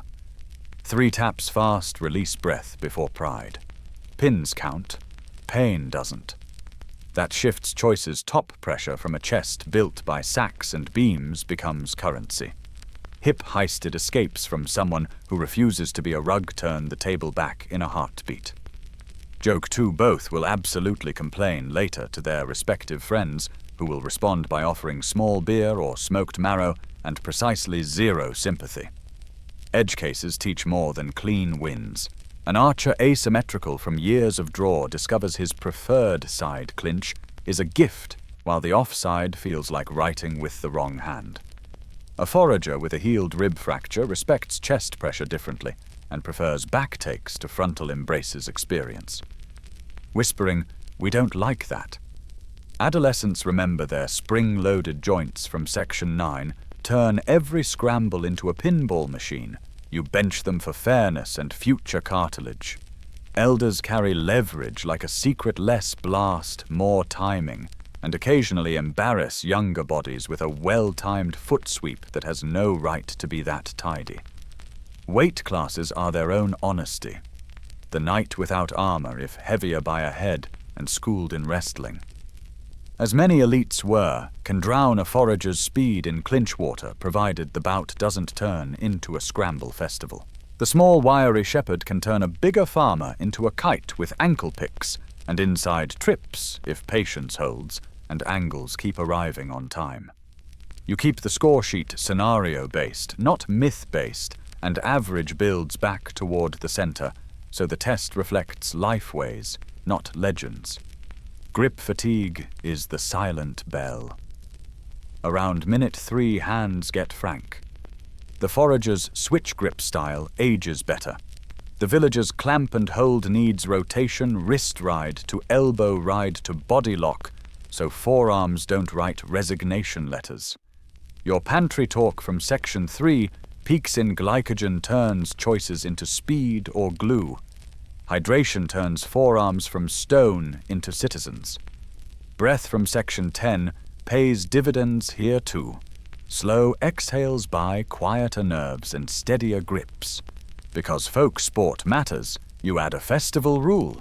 Quirky tidbit. Many medieval fairs ran friendly wrestling with jackets or belts, throws to the back for the win, and prizes like a ram or a cake village sport as social glue more than feud. It means a surprising number of villagers know at least one throw that photographs well. Meanwhile, the Foragers' Festival is everyday play, tumble and tag that never learns to sit still, so falling well is muscle memory, not theory. Historians still argue whether the average peasant practiced formal grips beyond rough and tumble games, and whether hunter-gatherers had named grappling systems or simply a broad toolkit learned by play and necessity. Evidence tugs both sleeves. Now the verdict you can actually use. In short bursts on mixed ground, the forager's elastic entries, ankle attacks, and scrambles likely edge the average villager. More angles, more speed, more practice with suddenness.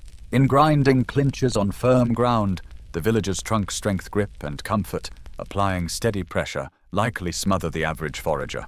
More clamps, more pins, more patience. Technique can flip either script. Give a forager a month of ringen and watch the angles turn mean. Give a villager a month of scramble drills and watch the hips learn to vanish. And yes, historians still argue whether unarmed brawls were common cross-culturally or whether angry people almost always grabbed a stick or a knife the second a hand found one. Prudence suggests the latter. But our clean test keeps the night peaceful. Light joke 3 lands like a feather. No, we are not awarding style points for dust clouds. Yes, the goat that wandered in is still ringside. And no, you may not smear birch pitch on your palms for better grip. Your barber surgeon asked me to say that very clearly. Your scoreboard learns a nuance. Raw force per square inch top pressure. Body locks leans medieval. Explosive entries arm drags, level changes lean forager. Endurance in clinch trades favors with posture and breath. Resilience under small injuries depends on the stories you tell your nerves, while your fingers learn new swearless vocabulary. You dust your knees, thank the goat, and hand both contestants the same recovery plan. Water salt something fatty and a bedtime story that turns pain into pride. Tomorrow we let blades back onto the stage spear to sword club, to shield bow to armor, and the geometry gets sparks. You chalk 3 lanes in the dirt and hang a lantern low so edges gleam reach penetration fatigue. One-on-one only, no cavalry, no friends yelling pointers from the peanut gallery. You pair the fighters like a patient referee and let physics take the first swing. Lane, one spear versus sword. You give the forager a stout, fire-hardened spear with a stone head hafted tight with sinew, and you guessed it, birch pitch glue. The medieval villager, or lightly trained man-at-arms, gets an arming sword and nothing else. You start them at 4 paces open ground, barefoot. First exchange is a lesson in geometry. The spear writes the letter, keep out with quick jabs that steal distance by centimeters. The sword's job is to erase that letter, beat the shaft aside, slip inside, and turn the fight into elbows and hips, where a short blade becomes a lever. The forager uses a fencing step before there is fencing toe-heel, heel-toe, retreating half steps that recover point. The swordsman feints left batters the spear with a short slap on the flat, and sprints commitment you can hear in the dirt. He almost makes it. The spear's butt whips low like a reminder that poles have 2 ends, and the closing dies in a tangle and reset. You tighten the space doorway width, low ceiling. Now the spear's reach sulks, the sword hums. The forager chokes up hand slide halfway, turning a long lever into a short one, and starts playing hockey with shins. The swordsman uses a half-sword grip, one hand on the blade, one on the hilt to parry, and shove a trick preserved in late medieval fight books that treats the sword as a small spear when armor or space demand it. Mainstream fact, those manuscripts think Fiore dei Liberi Hans Talhofer devote many plates to spear versus sword entries, showing that even trained swordsmen expected the spear's first right of refusal and planned to close by art, not hope. Back to open ground. Fatigue shows early. The spearman can sting and breathe. The swordsman sprints and holds his breath by accident. Over minutes, the side that chooses pace, not panic, finds more clean decisions. Verdict on lane 1 on open ground. Spear by reach and pacing. In tight quarters with initiative sword by angles and quick hands. Light joke 1, no, you may not twirl the spear like a baton. This isn't the halftime show, and gravity is a picky audience. Lane 2 club or mace versus shield. You set the medieval on the shield-strapped heater, no sword, just a bossy door with opinions. Hand the forager a mass-forward club, stone-weighted head lashed stout. The bell dings. The shield steps not back, but diagonally edge first. That edge is a weapon. Bind club shave angles punch with the boss when the club's head overcommits. The club tests the rim and learns a hard truth weight at the far end makes your shoulder a hero and your recovery a rumor. Every miss costs. So the forager starts targeting calves and feet, flicking low, then yanking high to wrench the shield line open. The shield user answers with grappling. Remember yesterday's ring, clinch, step behind, and dump. With no sword to finish, it becomes a pin fight. Straps knees and patience. You give the club to the medieval and the shield to the forager to keep the test honest. Same story, different accent. Whoever learns to make the other guy move first wins minute by minute. Quirky tidbit boar spears often had crossguards lugs behind the head, so a lunging animal wouldn't ride the shaft into the hunter. Medieval boar hunting shields likewise grew specialized shapes, evidence that people have been engineering around over-penetration and recovery time since boars began writing angry letters. Fatigue writes the score in thick letters. A shield you carry right becomes a stance, not a dumbbell. A club you swing wrong becomes a confession to your rotator cuff. 10 exchanges in the striker's forearms are bargaining. The shielder's legs are doing quiet calculus. Verdict on lane 2 with equal know-how. The shield wins slow by control. The club wins fast by surprise. If the bout stays orderly, patience eats power for lunch. If chaos breaks the frame, one heavy letter from the club ends the sentence. Light joke 2, calling your shield left door, and your club right argument does not make them smarter, but I respect the labeling system. Lane 3, ranged versus armor. You start impolite English-style war bow against unarmored forager. It isn't a contest. Nobody outruns an arrow that left with intent. So you do the real test bow versus armor, and then bow versus shield. You put the medieval in a good gambeson quilted linen mail shirt over it, and a simple iron cap, sword at hip but not drawn. The archer could be a forager with a self-bow, or a medieval longbowman starts at 40 meters. Arrows hum. Some punch deep where rings spread, and padding accepts a cruel gift. Some glance. You switch to plate a well-made breast of hardened steel with joints still mail and cloth. At close range and at lucky angles, bodkin points may bite seams or thin spots. At ordinary ranges, quality plate laughs, and your arrows vote for legs, armpits, face slits, and everywhere the armor budget scrimped. Historians still argue whether longbow or crossbow shafts could consistently pierce first-rate late medieval plate at practical battlefield ranges. Tests metallurgy and weather all throw elbows in that debate. What isn't debated massed fire wrecks formation and morale, even when plate holds. Mainstream fact to plant like a stake. Longbows recovered from the Mary Rose sank 1545 show-draw weights that likely ran over 100 pounds. Skeletons of archers exhibit asymmetry and shoulder remodeling from years of training. That kind of stored power isn't a hobby, it's a mortgage. Now crossbow slower cadence, higher peak force with the help of levers and cranks. Against mail, ugly. Against plate, the same seam hunting reality. Against a moving shield, even slower. One-on-one bows hate shields.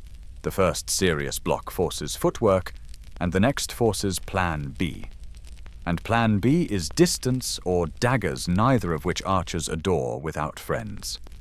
Your fatigue column nods longbowmen tire by draw, crossbowmen tire by span, armored walkers tire by closing under rain that sounds like bees with paperwork. Light joke 3, a longbow is not a medieval machine gun. Please step away from the comment section and hydrate. Because fairness is fun, you give the forager an atlatl and darts against a medieval with a center grip round shield and arming sword. First dart arrives fast and heavy flex, and uncoil in flight a kind of airborne shrug. Good odds at unarmored meat, decent odds at mail and gambeson if angle and luck flirt poor odds at plate. But the rate of fire is slow. The shielder just needs one clean advance. After 2 throws, the atlatlist either breaks contact or draws a hand spear. Everyone's heartbeat agrees. Bonus corner sling versus helmet. A good slinger puts a stone on your head, like a sentence you won't remember finishing. Even if steel holds concussion, says hello. But a sling needs time and space to whirl. A shield in a hurry shortens both. Fringe fun tidbit, ancient lead sling.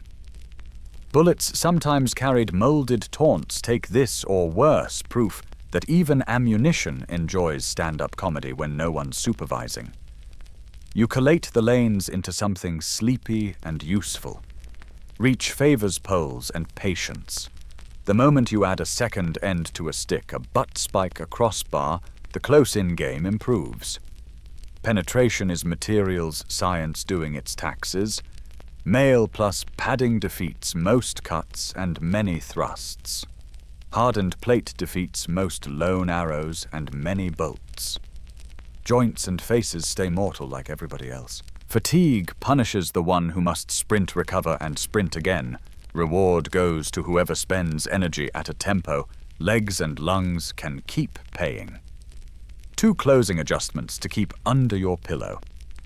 First, context bias bows and crossbows are formation tools. Single combat isn't their best life. Second, learning curve. A month of spear and shield turns a clever human into a hard problem. A month of sword without shield turns a clever human into fan art.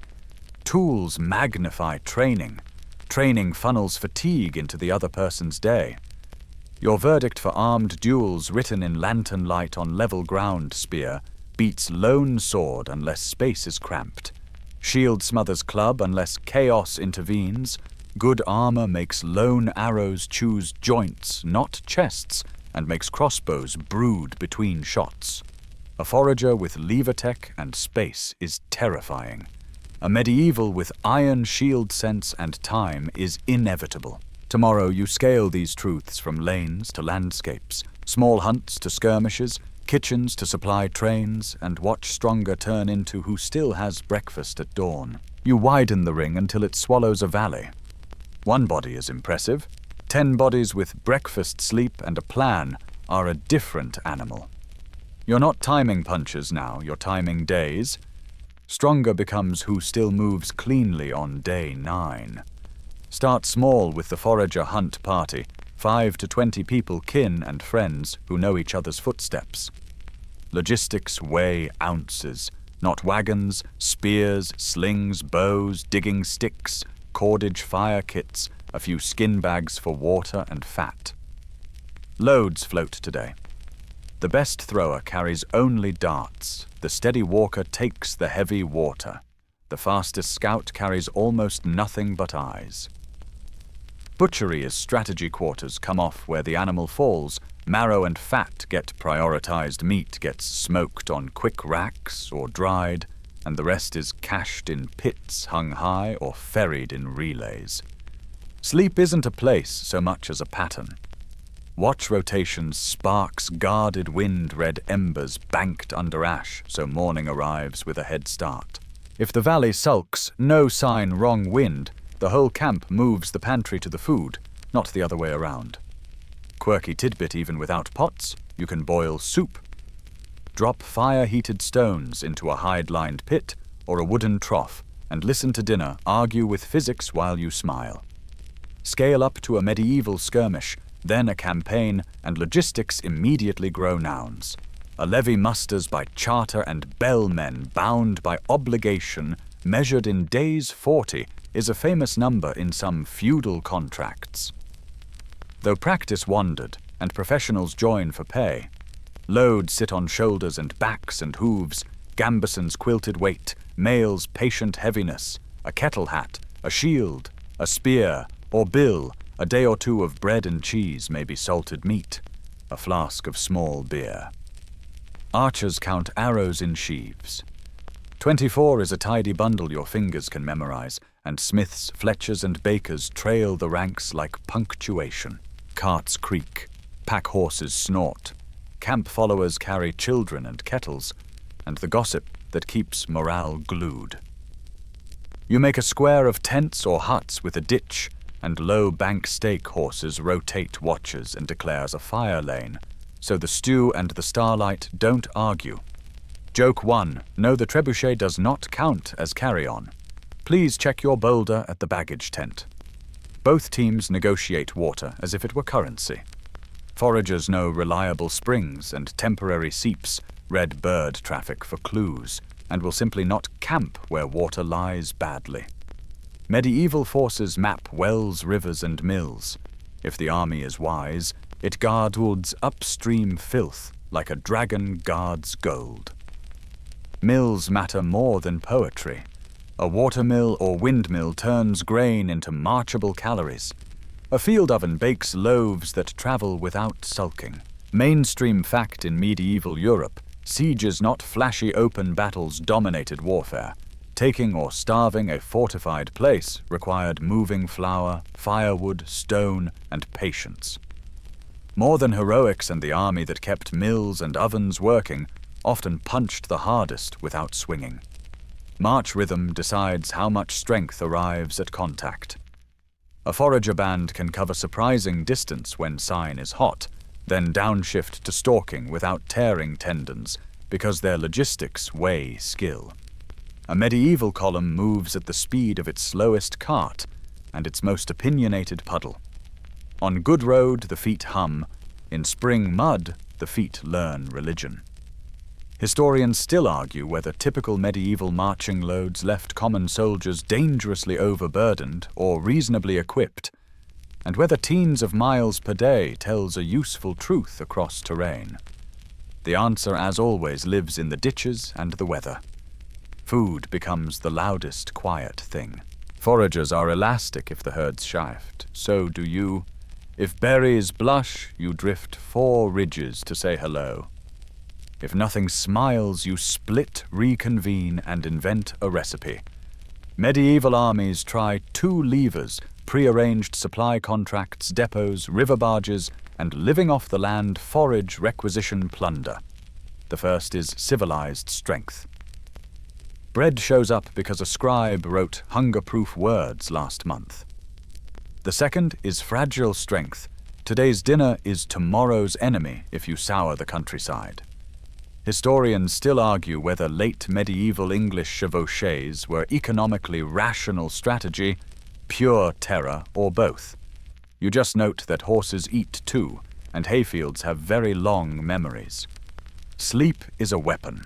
A forager band can sleep light and often micro-napping by fires and trusting small numbers in known terrain. A medieval army must enforce quiet hours or dissolve into yawns and bad decisions.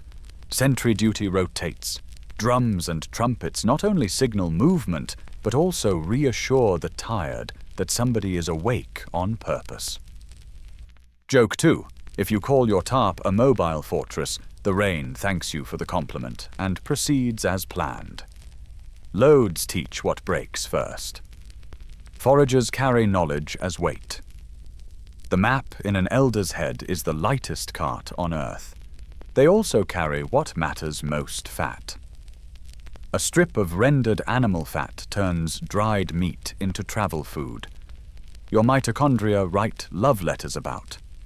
Medieval soldiers carry iron, which argues with hills, armor, which argues with heat, and poles, which argue with doorways. Baggage trains sprout farriers, wheelwrights, and cooks. Every fix-it hand is an invisible bicep the rank and file spend all day. That treadmill crane you admired while cathedrals rose has a cousin on campaign, the winch and capstan, around which siege lines bulge and battering rams exhale. Strong backs don't lift a trebuchet. A strong system does. Diseases march too. Foragers' spacing and mobility sidestep many crowd infections, but pay in parasites, waterborne surprises, and the odd bad cut gone worse if you're unlucky and far from firelight. Medieval density and manure accumulate risks you can smell. Latrine placement becomes strategy. A poor camp plan is a smaller, stinkier siege against your own gut. Mainstream Essen, ordinances and camp regulations in later medieval polities sometimes spelled out latrines downwind and outside practical public health in a world that hadn't met microscopes but respected noses. Siege magnifies logistics until they become the whole show. Stone needs moving, timber needs shaping, ropes need twisting, and someone has to count the days of grain left inside the walls and the days of patience left outside. Foragers don't do sieges, they relocate the question. Villages and towns must learn to endure them, which is a different flavor of strength. Rationing rotation faith and boredom done bravely. Quirky tidbits stale bread trenchers double as plates. After soaking up gravy, they can be eaten or gifted to the poor edible logistics that save washing while feeding someone else's tomorrow. So who wins the group clash when logistics writes the rules? In short hunts and fast raids over broken ground, the forager template shines low mass, high competence, quick calories and sleep. You can carry on your breath. In organized skirmishes and campaigns, the medieval template blooms: ovens, mills, carts, contracts, signals, siege, math strength. You can stack like cordwood. If supply holds, the wall holds. If supply fails, heroics start spelling their own eulogies. Put it back on the scoreboard. Raw force scaled becomes who can move more stuff farther. Foragers move meat and camp with elegance. Medievals move stone, timber, and flour with patience. Explosive power scaled becomes who can turn a window into a decision. The band springs ambushes. The army times volleys and charges to a drum. Endurance scaled becomes who can keep doing Tuesday's foragers' lap seasons by moving, Medieval's lap seasons by storing. Resilience scaled becomes who recovers after a bad week. The band splits regroups and reroutes. The army pulls from reserves, rotates in fresh levies, or retreats toward granaries and guild halls that make tomorrow possible. You close the ledger with 3 sleepy smiles. First, no, you cannot outmarch your own bread, someone has to grind and bake it. Second, yes, birch pitch glue is still along for repairs because every camp is also a workshop. Third, the goat from Section 11 has joined the baggage train. It contributes morale milk and unauthorized nibbling of important lists. Joke 3 delivered. If stronger now sounds like better at logistics under this terrain, and calendar congratulations, you're hearing what commanders and hunt leaders have always heard. Breakfast at dawn wins days, flour in a week wins counties, a map in someone's head wins winters. We tally it all next the scorecard you've been building since the first ember. Then the verdict your pillow has been secretly writing while you listened. You draw the scorecard in the dust and let the embers light each column: raw, force, explosive power, endurance, resilience, adaptability. You don't crown a champion yet. You test the questions that actually decide morning's battles and whether the goat from Section 11 gets fed on time. Raw force first. If the task is bracing against stubborn, ground-anchored things, prying a wheel from ruts, hoisting beams, pushing a plow, the medieval template wins on average. Years of yokes, querns, lifts, and levered tools build trunk and hip torque that treats inertia like a familiar bully. If the task is moving while exerting carry twist, step adjust, repeat the forager, template slips ahead. Elastic hips, quick footwork, and switch grip hands pour force into motion without wasting it on friction. Chalk it as fixed object power leans medieval. Moving load power leans forager. Light joke 1, no, you still can't bribe gravity with small beer, it only accepts work. Explosive power loves rehearsed bursts. Foragers train it daily in throws, short sprints, dodges, and climbs. They hit on quickly and spend cleanly. Medieval folk hit on 2 scythe whip, hay bale, pop, shield, snap. But the average peasant's spikes are fewer between long intervals of grind. Knights and longbowmen are the exceptions that tilt their side. Archery draws and wrestling vaults forge speed with intent. If you must bet on a 10-second window in open footing, your coins clink into the forager bowl with a respectful glance at that parish butts archer whose deltoids have a vote. Endurance splits into 2 flavors you can feel under your ribs. Locomotor endurance, cover miles, change pace, keep scanning, leans forager.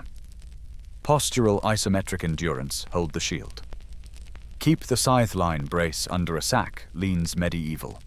String a day of each, and both teams arrive at dusk, competent, hungry, and slightly annoyed at your stopwatch. Resilience is keep functioning under damage and deprivation. Spaced out forager camps dodge many crowd diseases. Carry micronutrients in organ meats and wild greens, and flex rolls so sprains become craft days, not doom. Villages answer with numbers, linen's broth, bone-setting hands, and buildings that turn recovery into a rota. Serious infection in the wild is a coin toss. Plague in a town is a choir of coins. Neither is automatic victory.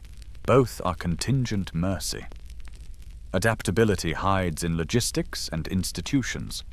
Foragers pivot camp route and menu on a rumor from the wind. Medieval communities pivot workflow with bells charters and stored grain. One is agility, the other is inertia used kindly.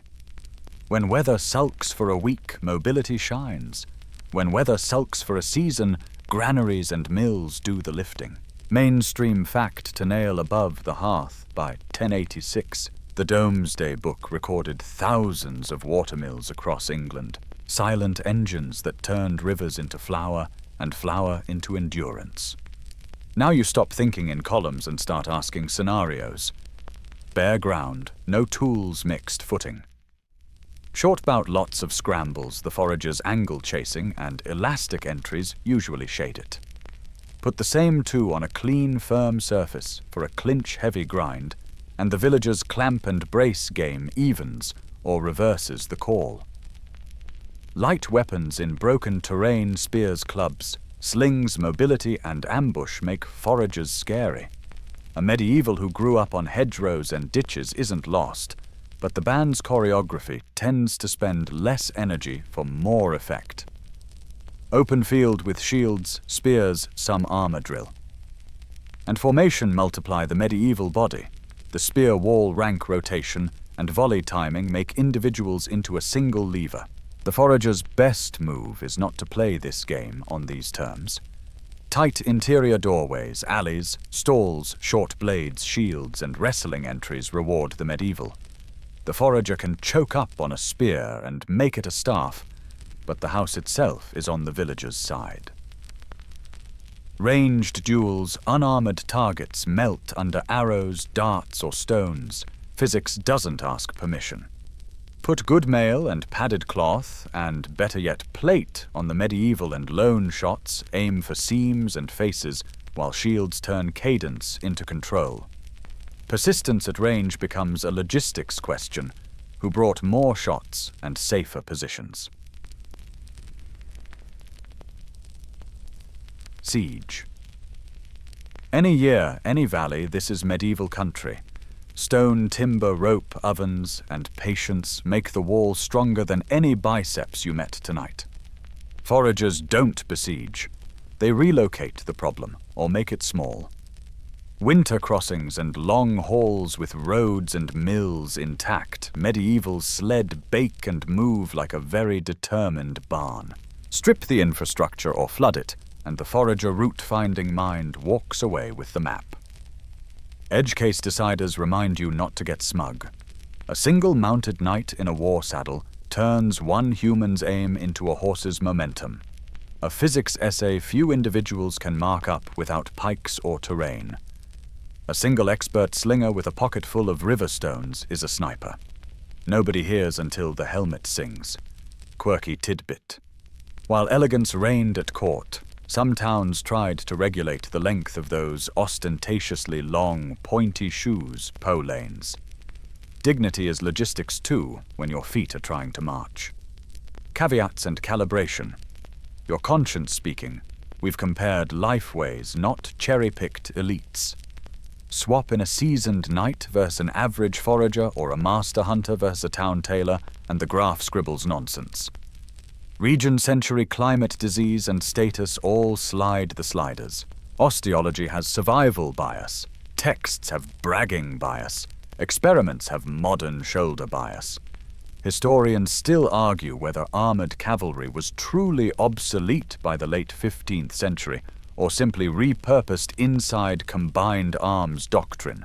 They still argue whether persistence hunting ever belonged in cold, temperate chapters. Good, it keeps us honest. So if you insist on a verdict, the way a mill insists on grain here, it is scenario by scenario, the only way that respects wrists and weather. Barefoot outdoors, light kit, mixed terrain. 5 minutes foragers by angles and economy. Formed ranks, shields, polearms, arrows, 10 minutes to an hour. Medieval by drill and hardware. House-to-house, short-reach wrestling at the door, medieval narrowly.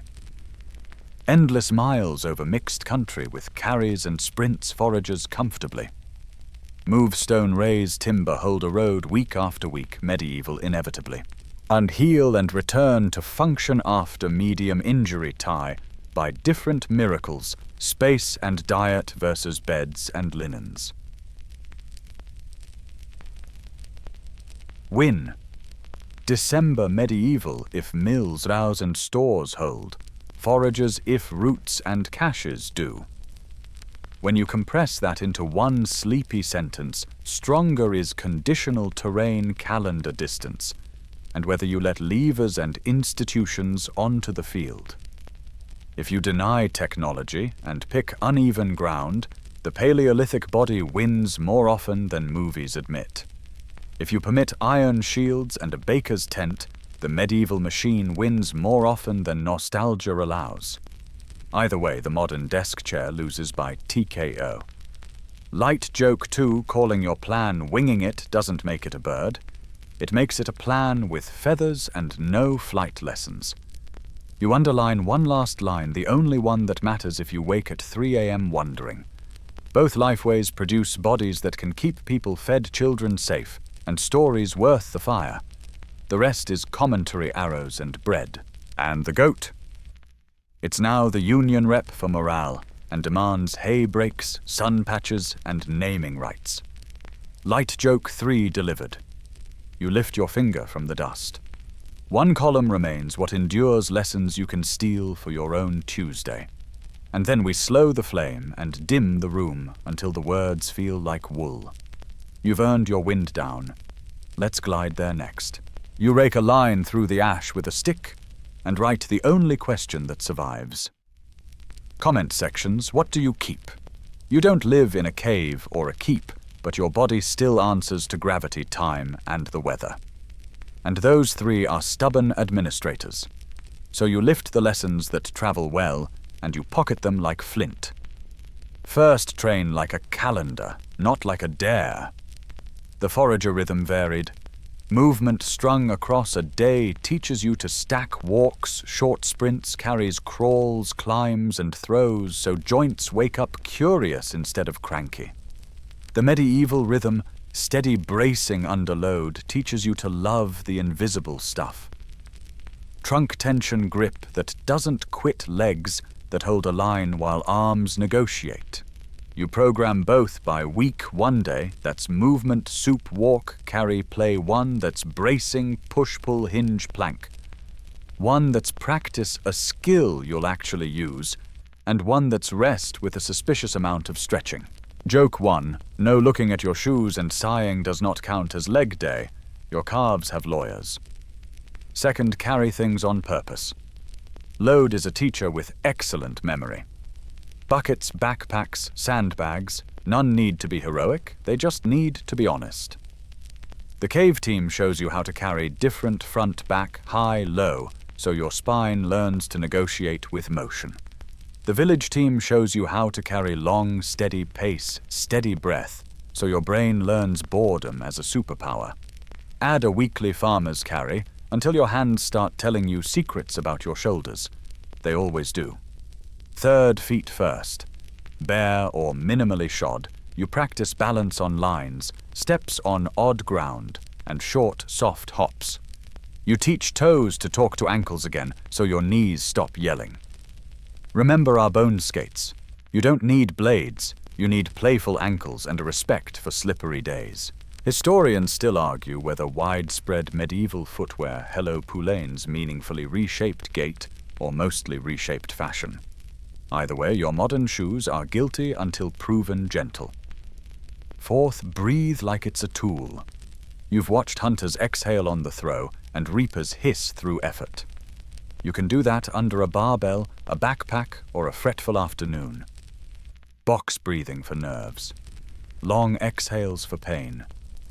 The prayer and song lesson stands, even if you swap saints for playlists. Cadence is chemistry, and chemistry is permission. Mainstream fact, medieval lore, and life were shaped by religious calendars full of fasts and feasts that enforced rhythms of work and rest across towns and fields. Your nervous system too likes structured alternation more than permanent sprint. Fifth, eat like a competent ancestor.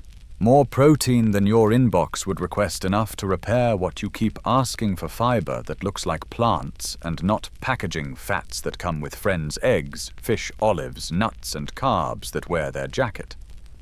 Whole grains, tubers, fruit. Spare a polite nod for fermentation. Sourdough yogurt pickles old methods that make minerals easier to borrow and guts less dramatic. Seasonally if you can, gratefully always. Historians still argue whether medieval feast culture mainly redistributed calories downward or reinforced status upward. Either way, the reminder is clear share when plenty visits, and your village, not just your biceps, gets stronger. Sixth, collaborate on purpose. The tactics chapter wasn't a war story, it was a household story. Drill is just a family schedule at scale. Decide who cooks, who shops, who carries, who rests, and rotate, so nobody's tendons become policy. Practice small emergencies like a game, lights out stove, off water down, and see how your logistics move when the script changes. Strength multiplies in groups that rehearse kindness. Seventh, keep a workshop brain. Tools are levers, not cheats. Learn one staff art. It's just a spear without the point. One tie that won't slip. One repair you can do by lamplight. Remember our treadmill crane? You can't build a cathedral tonight, but you can buy a pulley and move a heavy thing safely next weekend. Quirky tidbit. Medieval candle clocks sometimes pushed nails into wax at intervals, so falling nails clinked a metal dish at chosen times. Alarms before sunrise that combined physics and petty revenge on sleep. You own a timer, but you also own patience. Use both. Eighth, recover like it's a job. Hot broth after cold, salt after sweat. A short walk after long sitting. Light grip work the day after heavy grip work, and sleep in a room that agrees to be boring. When you're nicked, take the infirmary lesson. Immobilize smart, keep the rest of you lively, and let stories do half the nursing. Honey still helps small wounds, so does not showing off on wet stairs. Joke 2. Stretching is not a personality, but it is an excellent alibi. Ninth, outsource courage to symbols you already love. If you don't have a banner, make one a bracelet, a note, a playlist, a phrase you say before the hard set. The mind spends the body. Give it cheap currency it trusts. Call it ritual routine or me being dramatic, and then keep doing it because it works. 10th, become a generalist with one specialty. The forager template wants you good at many things. The medieval template wants you valuable at one. Pick one lift, one endurance game, one craft, one way. You help your group on bad days. Then keep the rest of your movement messy on purpose so you don't turn into a very strong hinge that hates stairs. The scoreboard you drew in dust doesn't crown a lifetime winner. It hands you a day plan. If your week is steady and desk-shaped, choose the forager days that add angles, breadth, and surprise. If your week is scrappy and chaotic, choose the medieval days that add rhythm bracing and a stack of simple meals that don't negotiate. Keep a small stash water salt, a blanket, a tool. You know how to use a story. You know how to tell. You will not need a lance. You will need friends. And because you asked the original question with a smile, who is stronger, you keep the answer that lets you sleep. The body that keeps its promises to tomorrow. The cave kid promised to walk and share. The village promised to plant and mend. Both kept people fed and stories warm. You can keep that promise too. Joke 3, tucked in gently, no, your foam roller is not a medieval torture device. It's just dramatic. One last mainstream bead for your necklace. Humans are uniquely good at overhand throwing, thanks in part to our shoulders range and elastic recoil, one of those biomechanical quirks that made both hunting and ball games possible. It's a reminder that your design can be playful and useful at once. And one last debate to leave respectfully unresolved. Historians still argue whether the earliest bands painted caves mainly to teach, to worship, to tell, or to trance. We sit by the fire and accept that all of the above is sometimes how truth chooses to dress. You brush the ash smooth with your palm. The goat from section 11 settles down 2 arms lengths away, and sighs like a bellows turned low. The fan hums. Your breath lengthens without asking permission. The lessons don't shout, they wait. And you warm and heavier by exactly one story close, your eyes knowing you could lift something if you had to, and you could wait if you had to. And both are a kind of strength. Let the picture soften, now edges blurring like chalk under rain. The spear on the rack and the shield by the door step back into the wall. The staff becomes a broom again. The heavy bucket becomes just a circle of wood and iron with nothing urgent to prove. You breathe in easy and quiet, and you breathe out a little longer than you expect, like you're gently pushing a small boat from shore. The campfire sound fades into a low, even hush, the kind a fan makes in a summer bedroom, the kind a mill might make from very far away, steady enough to tell your muscles that they can stop auditioning and just be. Shoulders melt down and out, jaw loosens, hands forget about handles and plans.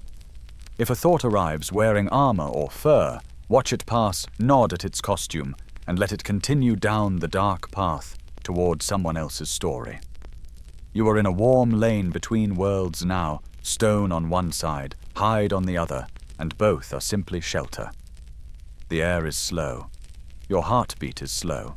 You feel the weighted blanket of sleep tug evenly at calves, then knees, then hips, then ribs, and you're content to drift with it, trailing no rope, needing no orders. Nothing chases, nothing waits. The day has cashed out. If you need a last picture, let it be small and kind, a cup of broth giving up steam into cold air. A pair of boots resting by a door that will stay closed until morning. A spindle leaning in a basket thread, paused mid-spiral, perfectly fine with finishing tomorrow. Let it be the soft knock of a candle nail in a dish, not as an alarm now, but as a tiny lullaby from a reasonable clock. Breathe once more and once again, each longer than the last, as if the room itself rises and falls to make space for you.